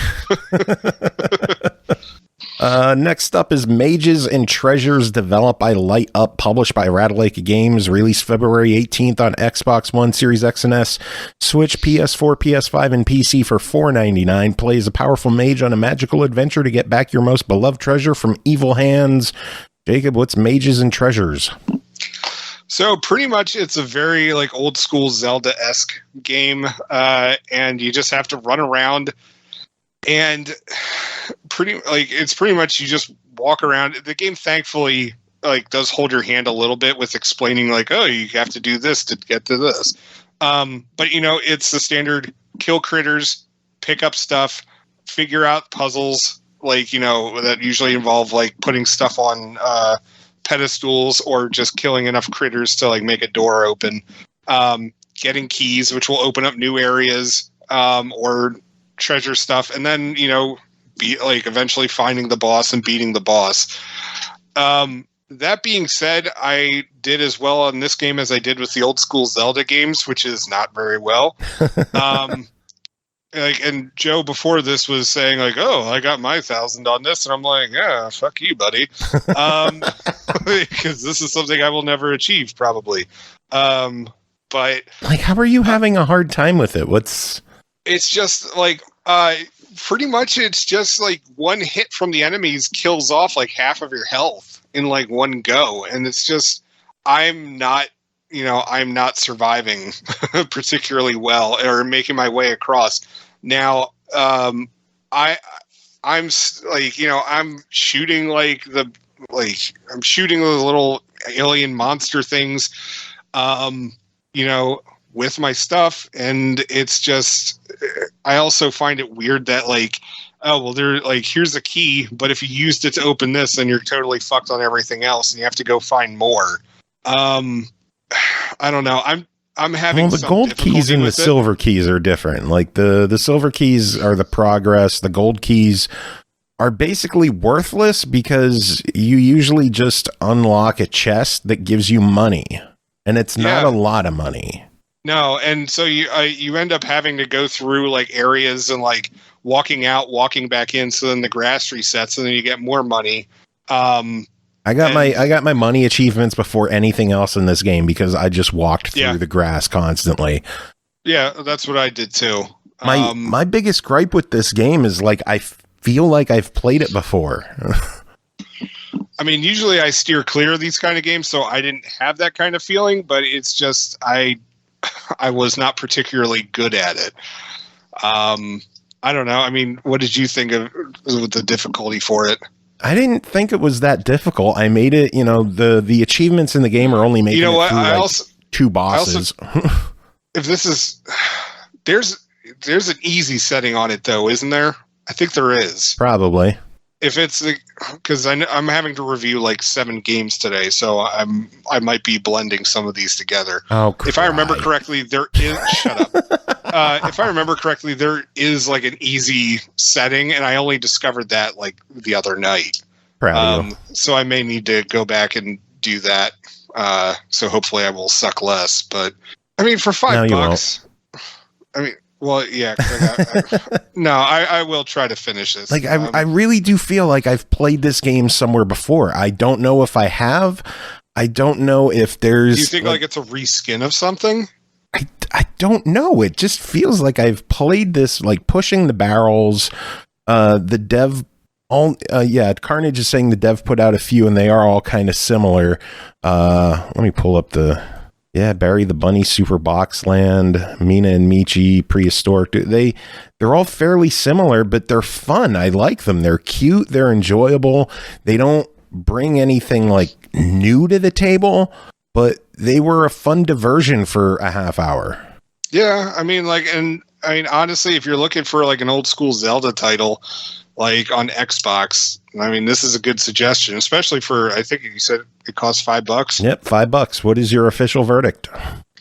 If you're into those kind of games, then yeah, it's definitely a buy it, especially at $5. Otherwise, I'd put it as a try it, perhaps if you're not so good at the old school Zelda games. But, I had fun. I mean, I generally had fun with what I was playing. Yeah. Once I started getting killed regularly, not so much, but... Yeah, I liked it. I think it's worth picking up. My biggest gripe is it just feels too familiar. I think the dev needs to try doing something a little bit more different with their upcoming releases, because it feels too samey. But it's still $5, so why not? Fuck it, why not? Buy it. $5. $5? $5. Next up, Mekabolt Plus, developed by Somepx, published by Ratalaika Games, released February 14th on Series X and S and PS5 for $4.99. The robots have gone haywire. They stopped obeying orders. You can take the role of a theme park technician. With your handy Mekabolt, you can deactivate the robots, use it to your advantage, use them as platforms, ride them, or use them to overcome obstacles. Don't forget the batteries. You need to collect them to repair the robots at the end of each level. Jacob, what is Mekabolt Plus? So pretty much you play as this woman who is I mean, it's part of as you described. Like you're working at this robot park, and everything should be going great, but oh no, all the batteries are missing. So you have to recover all the batteries, which are strewn over like a ton of levels. And each, like, the game does try to hold your hand with introducing each new type of bot. Like one of them, if you use your like little gun to freeze it in place, it will act as like a springboard. Another one acts as a cannon, and you can determine if it shoots left or right, so on and so forth. However, there is also other obstacles, like mostly in the form of spikes, but also in flammable leaves and stuff like that throughout the levels. And pretty much you just have to get from point A to point B, and there is some strategy involved with figuring out how to make the bots, do your bidding, even though they hate your guts and will kill you instantly. But thankfully the game has like infinite retries. So, it's most of the time it just feels like, oh shit, I didn't plan this correctly. Like it never felt like the game was being cheap. Yeah. And that was a nice thing that, it was just like, I could look at it and it was like, oh yeah, I was a dumbass and I didn't jump at the right time. Or, I just didn't time that shot correctly. That being said, I mean, it's a nice time waster. Like it's a good pick up and play. Like, you clear a couple levels, go back to doing something else, come back the next day, conquer some more of the game again. The achievements are fairly easy in this. So if you're an achievement whore, definitely you check this out. only got to get through, I think, half the game for all the achievements. Yeah. So, but that being said, for $5, I mean, I definitely recommend it. You can't really go wrong on it. My only gripe with this one is, again, another sense of sameness. But that's because this is a re-release. They took the original Mekabolt, added in the new challenge stages, and re-released it. The new challenge stages have you playing as a different guy who gets to actually pick up the robots and set them places instead of shooting them in place. It's a fun twist on the gameplay. It's nice that they included this stuff. If you own the original Mekabolt, I don't think you need to re-buy it, but if you haven't played it, I think it's worth picking up. And even if you did play the original, it's only $5 and it's on sale for $4. So, I mean, what the hell? There you go. Last game for you to talk about is a preview of Moolander, developed and published by the Sixth Hammer. Demo released February 18th on Xbox.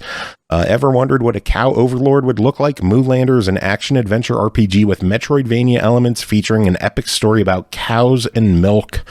Jacob, what'd you think about the demo for Moolander? So pretty much you're playing this alien that's crash landed on a planet, and I couldn't really get the vibe whether it's like the aliens are tiny or the cows are bigger. But anyways, you just have to move, through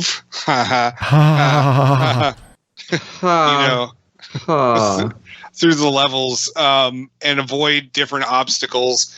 Now the demo didn't really let us check out all of the upgrades and stuff like that. And I know that you are supposed to move through the game. Yeah, I'll just leave that one go. Anyway. Good.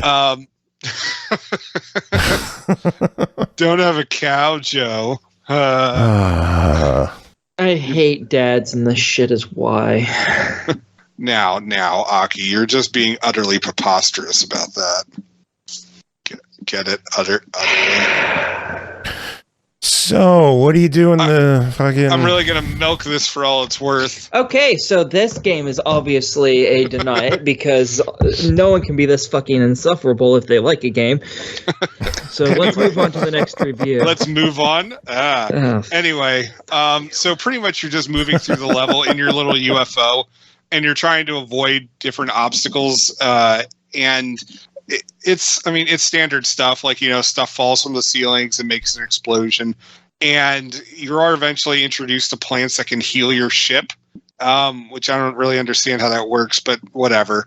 And you can kind of cheese it at the beginning, because that one obstacle that I told you, it keeps shooting stuff down at the ground. it gives your ship some sort of an upgrade eventually if you collect enough of like specimens from it or something like that.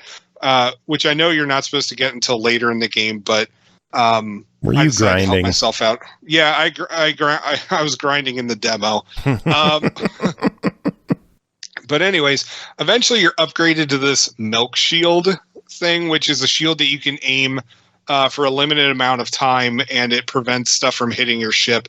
And that's honestly where I started having the most problem, because I was trying to move my ship while also aiming my shield in the correct way, and it just got difficult real fucking fast. I wouldn't have too much of a problem with it if it was just point the stick in a direction and the shield pops up, that you have to hit X to activate the shield and then use the right analog stick to move it around. If they would have mapped that to a trigger or a bumper, or to just move the analog stick, it would have been a lot better. It was just really difficult to maneuver it. It got difficult real quick, and while I was enjoying the challenge for a bit, but it just, the amount of times I was dying because of stuff, like, because I was just hitting stuff in the walls, or I just got killed real quick. Once you get the shield, all of a sudden it just ramps up the difficulty. And I don't know. I just got annoyed with it. It's worth checking out. I mean, it might be your cup of tea, but I wasn't exactly the biggest fan of it. But to be fair, I'm not going to lie. It might just be because I sucked at it. Yeah. I got fairly far through the demo. I got to this area that had a rock on basically a seesaw covering a hole, and I couldn't figure out how to get through it. Did you try pushing down on the seesaw? I did. And it didn't do anything for me, but maybe I'm missing something. I tried having the plant spawn on the one side of the seesaw to try and weigh it down, but then I couldn't kill them on the other side of the seesaw. Those spawning plants were such fucking hell. I hated them so much. Like how it's just like, oh, well, it shot a seed. Now you've got 8 fucking plants in a row, and you're just going to die immediately. I hated that so fucking much. And every time a bullet would be coming at me, my shield would be like, all right, I'm out. Yeah. There was just never it felt like you had to do more, I don't know, finagling of the shield. And instead of being able to actually travel through the level properly. And so by the time that you finally got yourself into a position that you felt like, okay, my shield's in the right place, it's not dead yet, you were already dead, because now there's 7 different plants just shooting their shit at you. And it just it for me, it stops being fun real quick. I mean, no, I'm eager to see what the final release is like. If this is just a slice of the game that didn't really click well, or if this is truly the beginning that I'm struggling with. I don't know. We'll see. This is just a free demo. Is it worth people downloading the demo to check it out? I mean, I would recommend checking it out. I mean, as we said, it's a demo. It's not the finished product. There's still time for stuff to get fixed or get ironed out. And as I said, it may just be I suck at this kind of game. No. I fully admit that is definitely a possibility on it. So it didn't really feel like a game for me, but plenty of other people might enjoy it a lot. So try it out. For you, these nuts. Damn it. Yeah. All right, that's it for you. Are you got any final words before you get the hell out of here? Well, we got some more wonderful news. Apparently, there's now going to be a live-action Beyblade movie. Ew, no, that sounds terrible. Jerry Bruckheimer is going to be producing it. Why? That means nothing to me. I don't fucking know why they're making it. Who is he, and what else has he made? So I know how much I hate him. Jerry Bruckheimer is the guy responsible for producing the Pirates of the Caribbean movies and shit like that. Well, it could be okay-ish. I'm not going to say it's going to be garbage. It's not going to be the greatest thing in the world, but it should be okay-ish. Raider Biz, next time when you ask Jacob for any last words, just hang up on him. Yes. All right, go do tweets. Aki, you ready? Yeah, I am. Are you going to yawn your way through all these? I don't know. I think I should yawn God, through, I am so fucking tired. through our first review. Do it. I'm hoping the reviews will wake me up. I am so fucking tired, and I don't know why. Other than the fact that I had like 4 hours of sleep. If it weren't for the 4 hours of sleep, What the fuck was that yawn? That sounded more like he was jerking off, but whatever. That sounded like he came. That really did. That woke me up with disgust, so I guess it worked. Thank you. Cool. Well, your first game to talk about is Ghost on the Shore, developed by Like Charlie, published by ASHGAMES, released February 24th on Steam for $19.99. An exploration game about emotional ties that transcend even death. Riley is faced with a headstrong ghost urging her on an adventure across atmospheric shores, uncovering the island's tragic secret. Choices and dialogue shape the bond between the two, ultimately deciding Riley's fate. Aki, what's going on in Ghost on the Shore? Okay, and this you play as Riley. Riley is a stupid bitch. There you go. That's good information to have. She has decided to buy a houseboat, which ironically is not what you're fucking in. It is not a houseboat. So there's that. And she has gone on her maiden voyage, not knowing how to, use a boat. She, for some reason, thought that was a good fucking idea. I don't. She does not think very far. I think further than she does, and that's sad. That's sad. That is. Yeah, and she came into a storm, and she blames it on the barometer, but I don't think she knows how to use a barometer any fucking way. So, and she nearly crashes her boat, but a voice in her head helps her figure out how to get there, which she promptly argues with for a while. And then she realizes, oh, it's a ghost. I'm not crazy. I still think she's crazy. And I've beaten the game. I still think she's crazy. And basically, all you're doing for this entire thing is...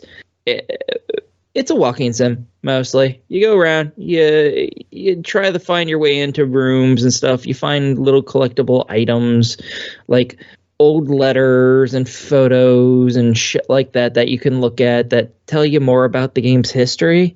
And other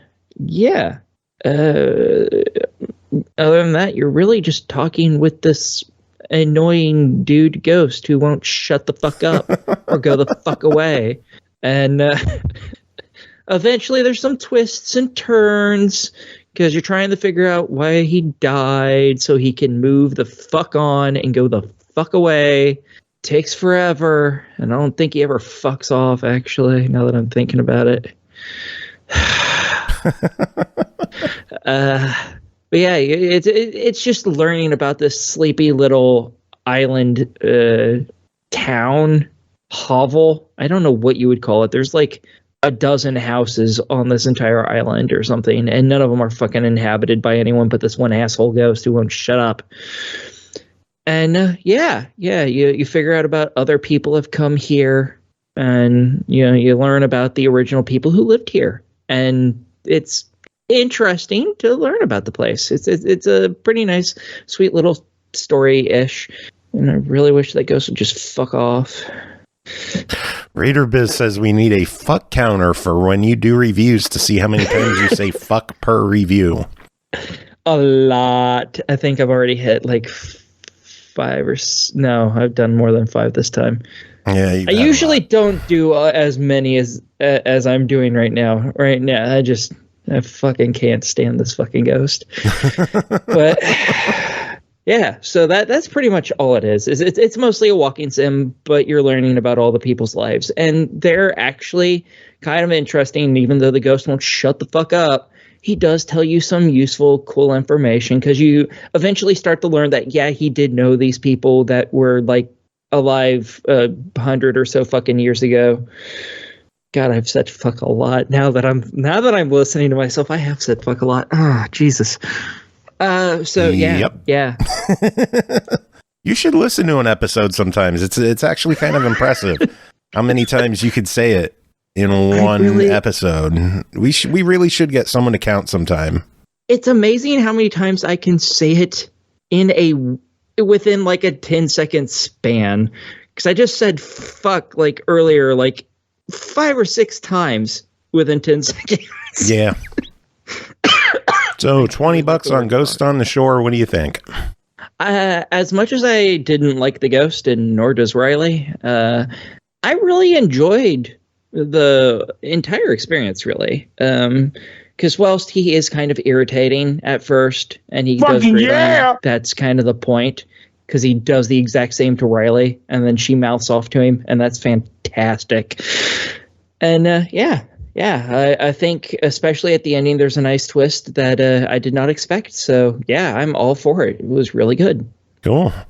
All right, next up is Epitasis, developed and published by Epitasis Games, released February 24th on Xbox One, Series X and S for $14.99. Having discovered an ancient portal, you take a leap of faith and suddenly find yourself amidst the remnants of an ancient alien civilization. Cryptic puzzles, forgotten technologies, and treasured relics are riddled among the beautiful wilderness that has engulfed the remains of this fallen race. If you are to learn their secrets, you must unearth the fate of the civilization that called these lost worlds home. Aki, what is Epitasis? It is an open world puzzle game. That's pretty much it. And is it good? Was it good? That is a question. It was serviceable. I can't say that I particularly disliked it or liked it. It was a really quick. Well, what do you do in the game? Like, what the hell is it? Mostly you're walking around and clicking the right trigger a bunch.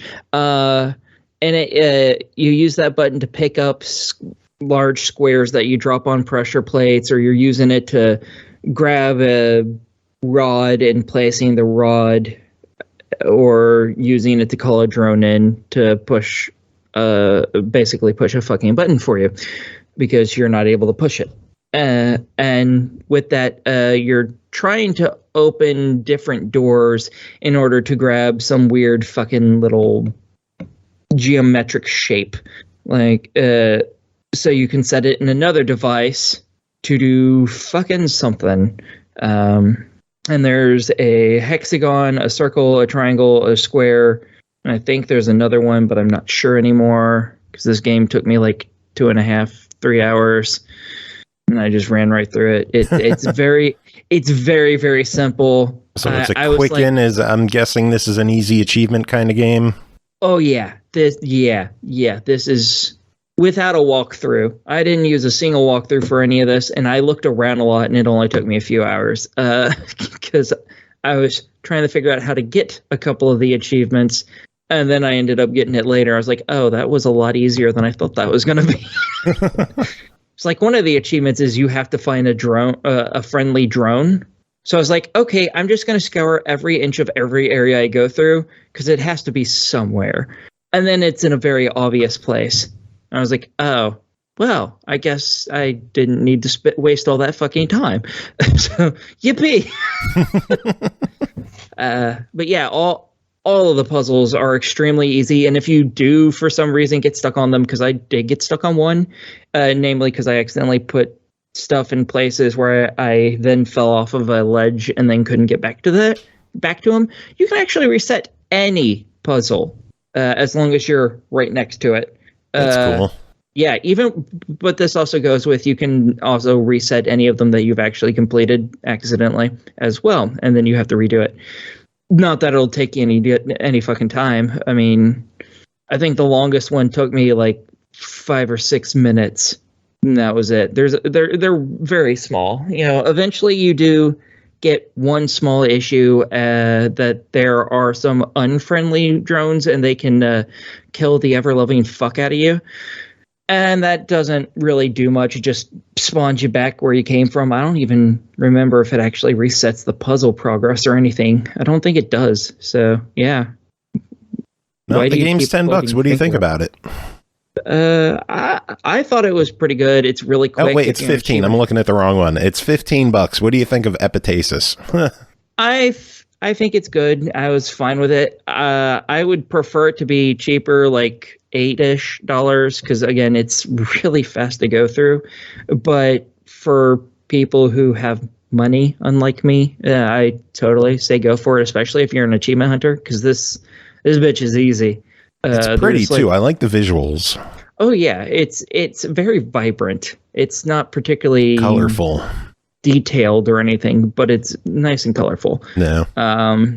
Yeah, all the puzzles are very simple. So and every achievement is for getting one of the geometric shapes is what like 4 or 5 of the fucking achievements are, and there's like 12.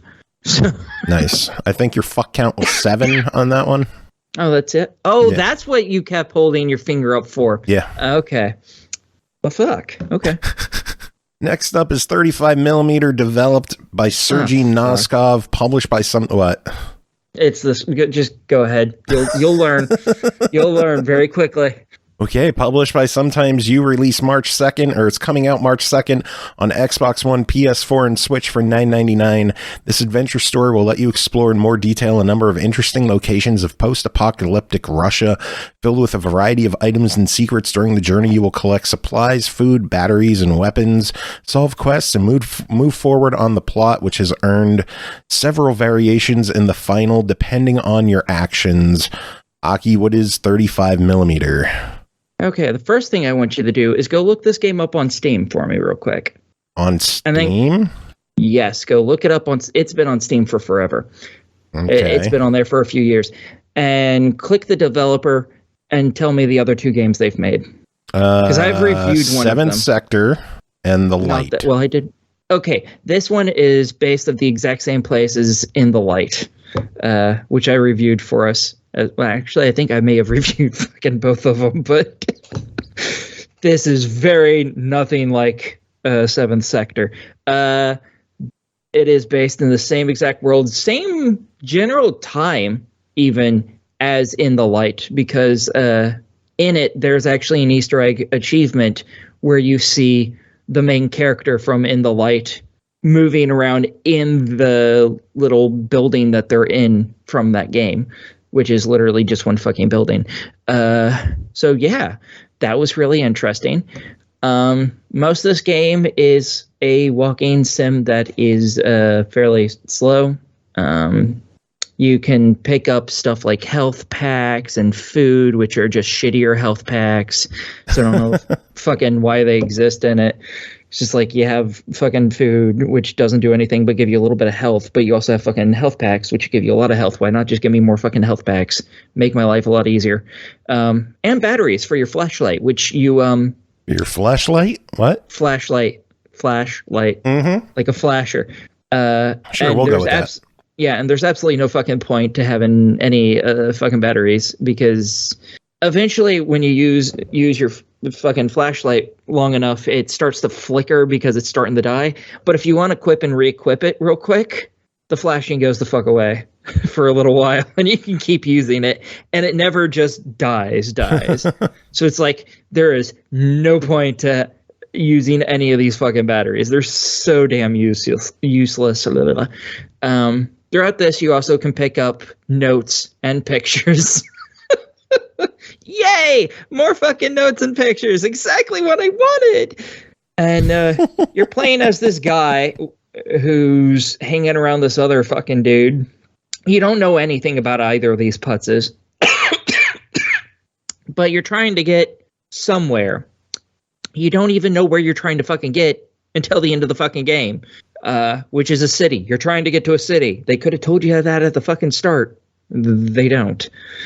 And it's basically just walking from point A to fucking point B, and listening to these 2 dipshits talk.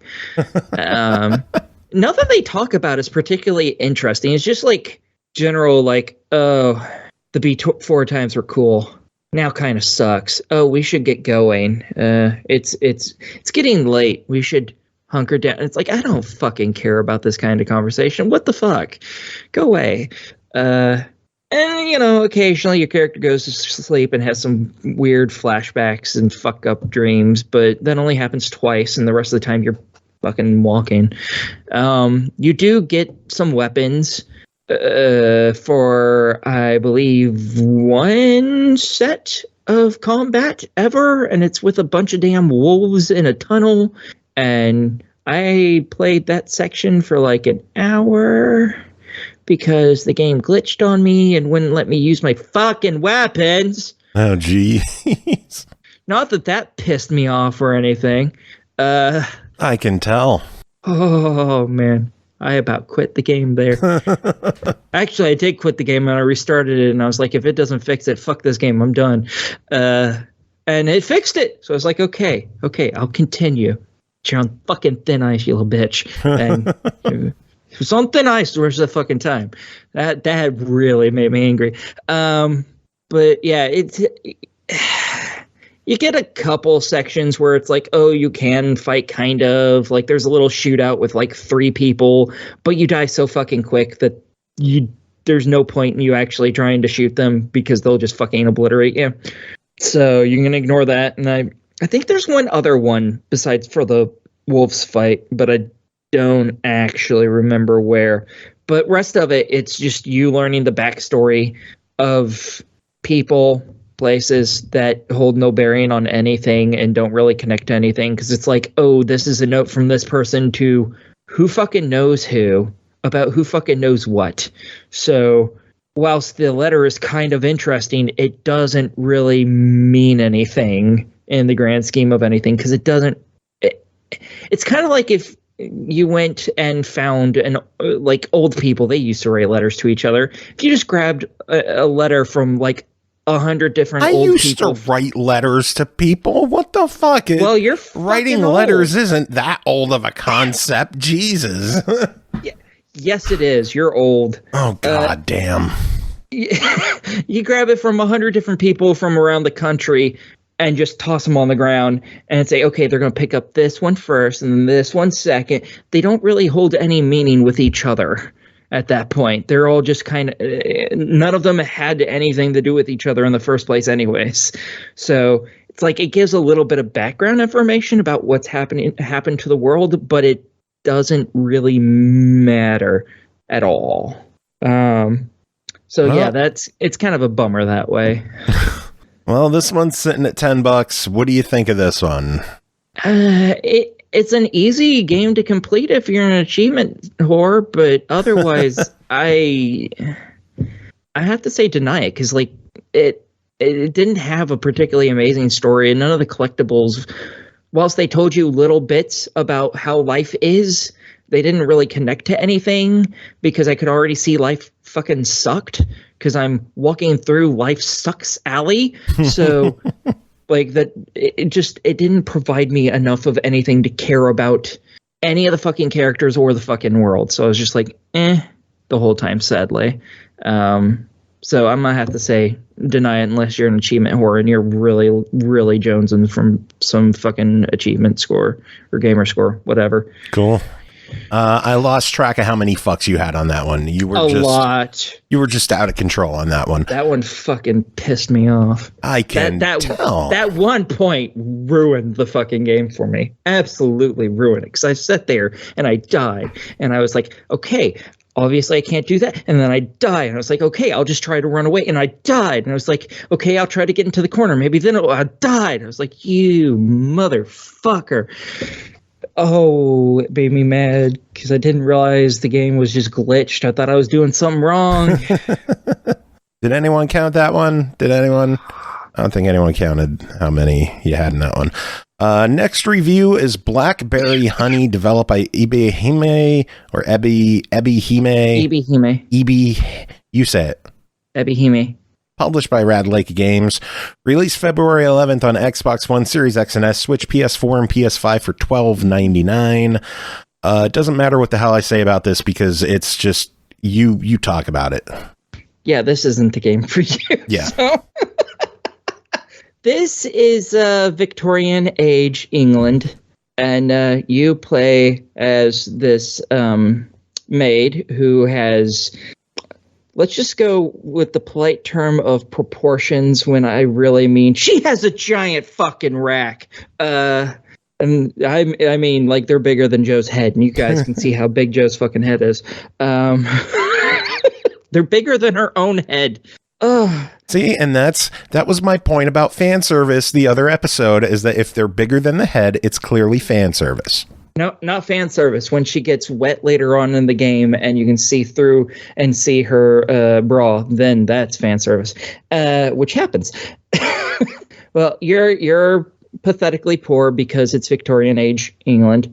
So, of course, you're pathetically poor. You're a fucking maid. Of course, you're poor. You're sending money home to your family because they haven't figured out how to use a condom or how to pull out. And there's too many kids and the mom can't take care of them all. Thankfully, there's no dad in the picture anymore, so she ain't gonna be popping out kids any fucking more. Thank God. And you end up in this place, and this place sucks because everyone working there is kind of a cunt. And I mean that in the nicest way possible. They're cunts. And it starts off, you're just trying to sit there and keep your head down and just get your fucking work done because this all sucks, but at least it's money for your family so they can continue feeding the 50 billion fucking kids because their mom doesn't know how to close her fucking legs.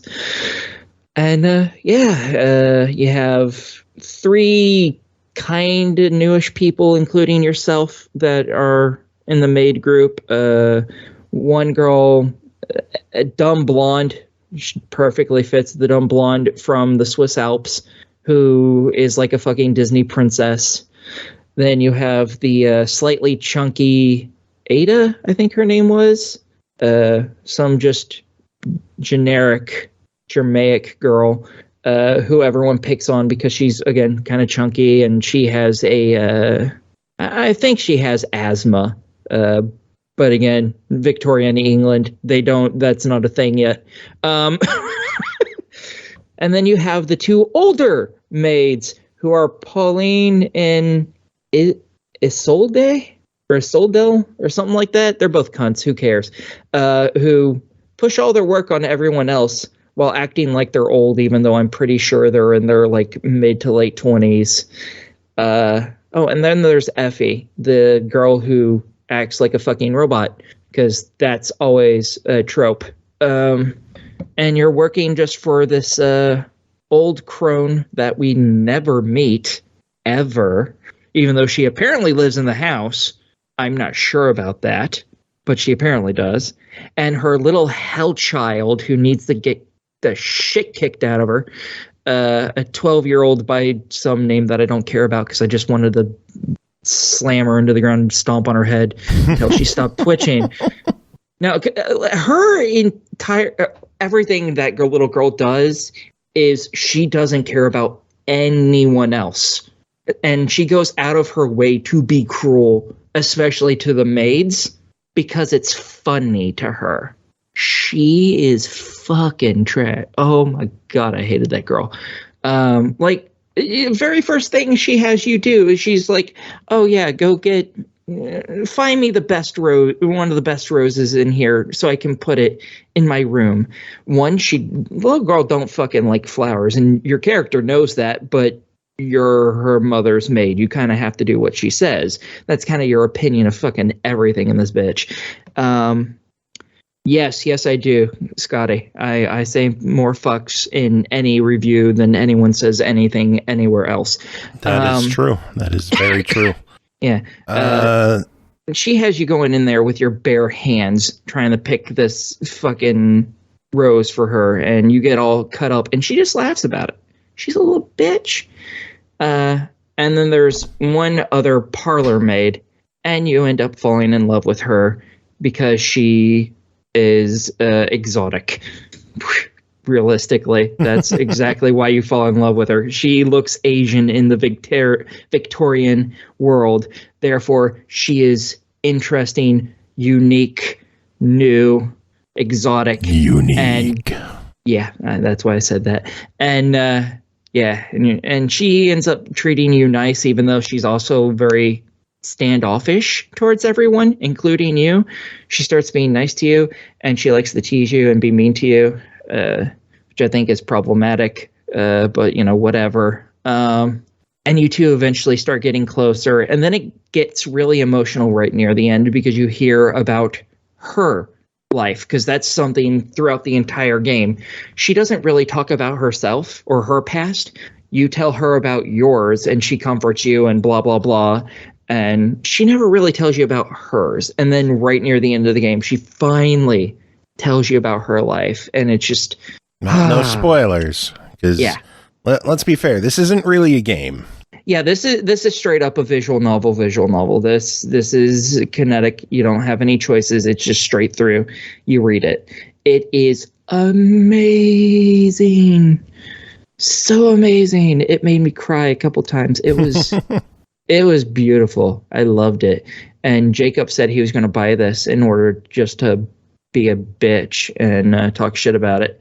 I don't think he got it, and even if he did, I don't think he would have been able to talk shit about it. It is a beautiful story. Nice. Well, it's $13. What do you think of it? Yes.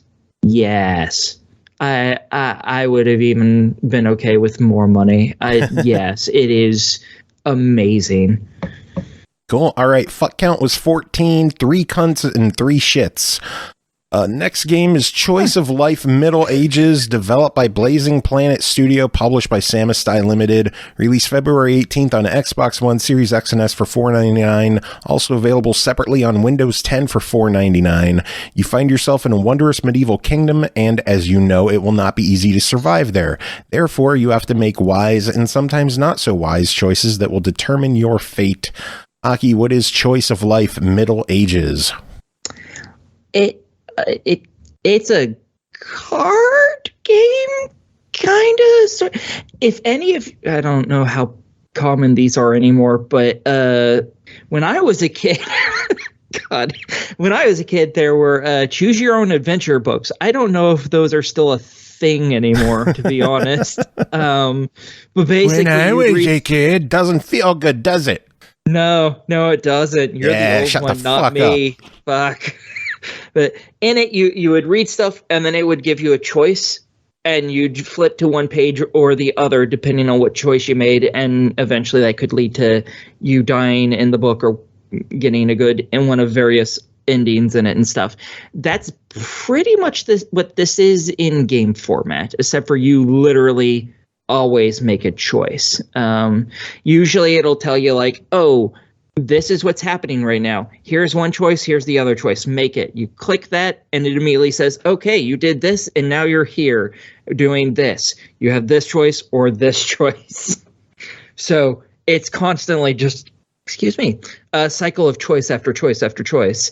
And in it, you start off as a baby and then you die and you get brought back, which is fantastic. You make a deal with something.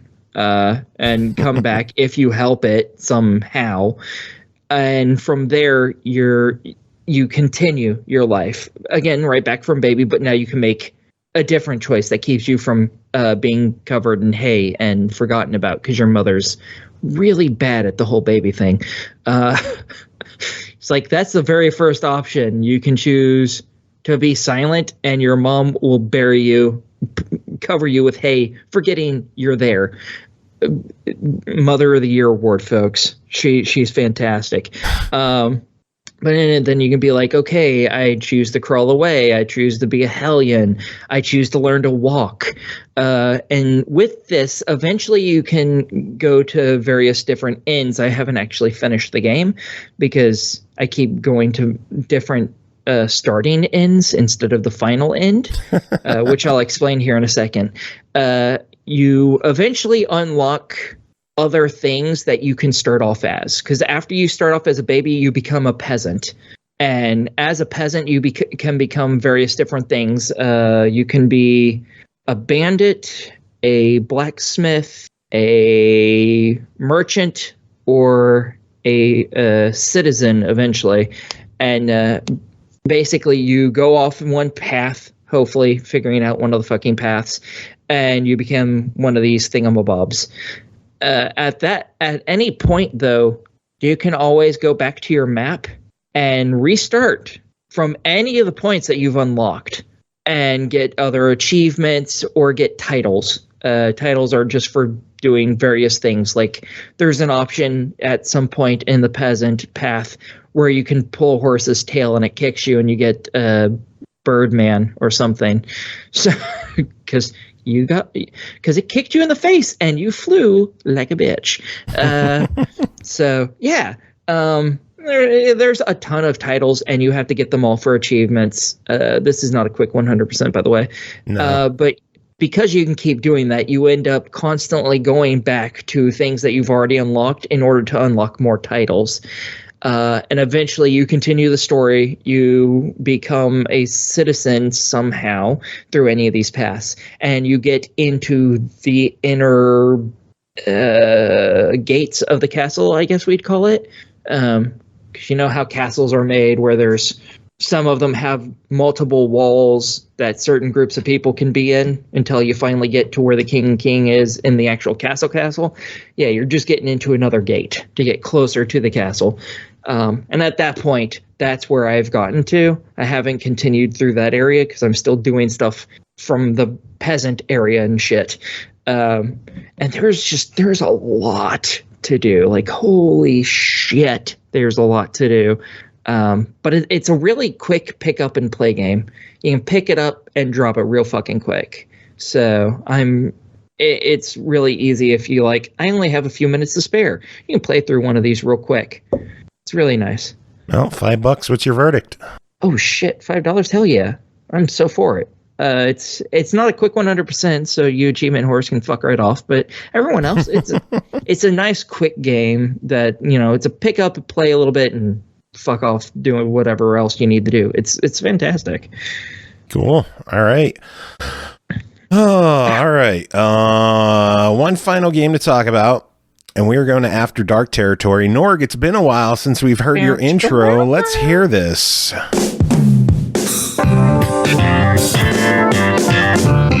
SML After Dark. Yeah, After Dark. We are doing a preview of Slimy Sextet, developed by Belgerum, published by Critical Bliss. It is coming on Steam in 2022.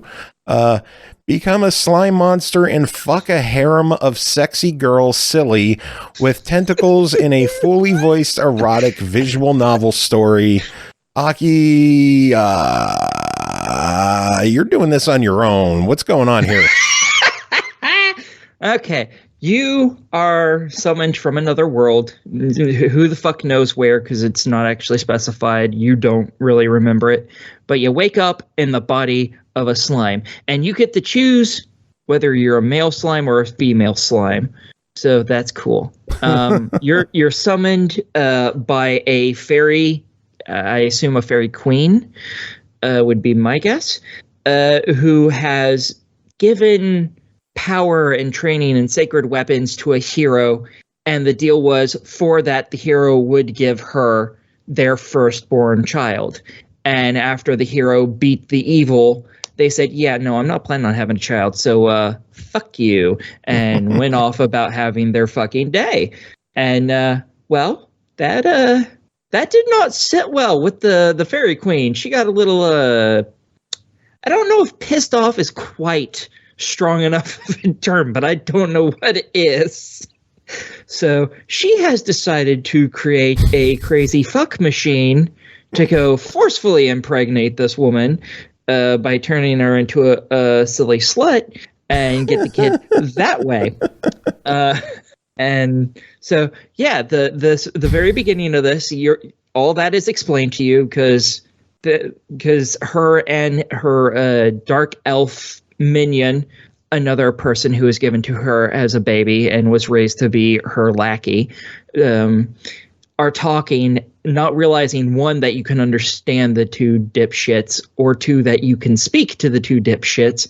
So they're sitting there talking shit about you the entire time. And then the elf is like, wait, maybe it can understand us. I mean, it's like, there's no way. Not if you understand me. And you're like, you just nod and you're like, uh-huh. And she's like, oh, well, of course, I'm great at magic. Of course it's not brain dead. And then your character actually starts speaking. They're both just floored for a second.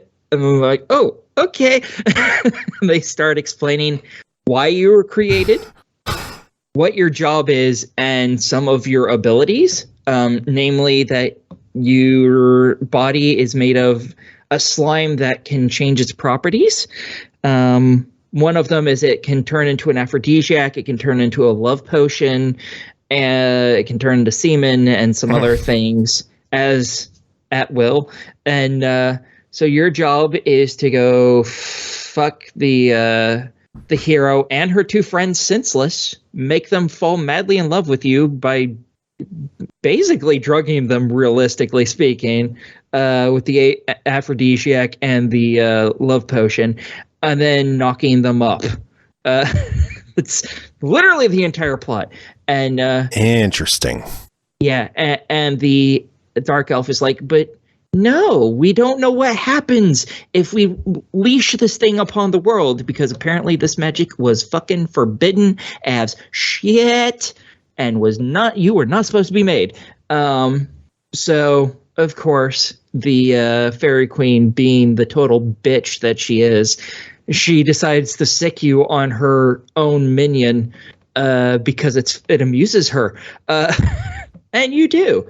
And after you do, that's basically where the demo ends, is after you've dominated her minion. And the point is, you're going to obviously have that minion, then you're going to go get the heroes, and then you're probably going to come back and make that Fairy Queen your bitch too. And she deserves it most of all. God, her voice is irritating too. She's like a valley girl, and it's terrible. I like going to the Steam page for this, which, by the way, you need to log in to visit. Yes. I don't know why. One friend wants this game. Dark Meek is on fire. Oh, yeah. So your thoughts on this one? Should people wish list this one? If you like porn games, yes. Because I know this thing's story sounded like it's just some standard ass porn game like that Cherry Kiss game that I covered a while ago, Nymphomaniac Domination or something like that. It's better written than that was. It really, really is. I swear, it's better. And the voice acting is amazing for everyone except for the Fairy Queen, because I fucking hate her voice. She's like a valley girl mixed with a rich girl mixed with one of the mean girls from Mean Girls. And all combined in one. It's just like, I just kind of want to just slam her into the ground and put a boot on her throat. So I can't wait until it comes out and I get to just make her my bitch, just to shut her the fuck up. Yeah, it's pretty funny. I really enjoyed it. It's pretty hot. It was pretty damn hot. The artwork's really well done, and I'm a little biased because I really like Slime Girls. They're like my top tier number one is a slime girl, because they're sexy and they can be whatever the fuck they want. God. Hey, slime girls are best girls, followed by dragon girls, because they're dragons. If you say so. So that's it for this episode. We'll see if Critical Bliss hears this and gets in touch with us to see if you want to review the whole thing. Oh, please do listen to us. Listen to us. I demand it. Well, you'll have to tweet them and be like, hey, Critical Bliss, listen to this. I want to review your game. Get involved, Aki. That is it for this episode. We are done. Music, I don't know what the fuck I'm going to play. Something. I'll play a song. How about that? Did I really go through all my reviews already? God, it just feels like I'm missing. What do you mean already? It's been like 40 minutes. And I've done 6 reviews? Yeah. Fuck. I know. I'm for real, fast. Right? Do you want any final words? Fuck, fuckity, fuck. You're welcome.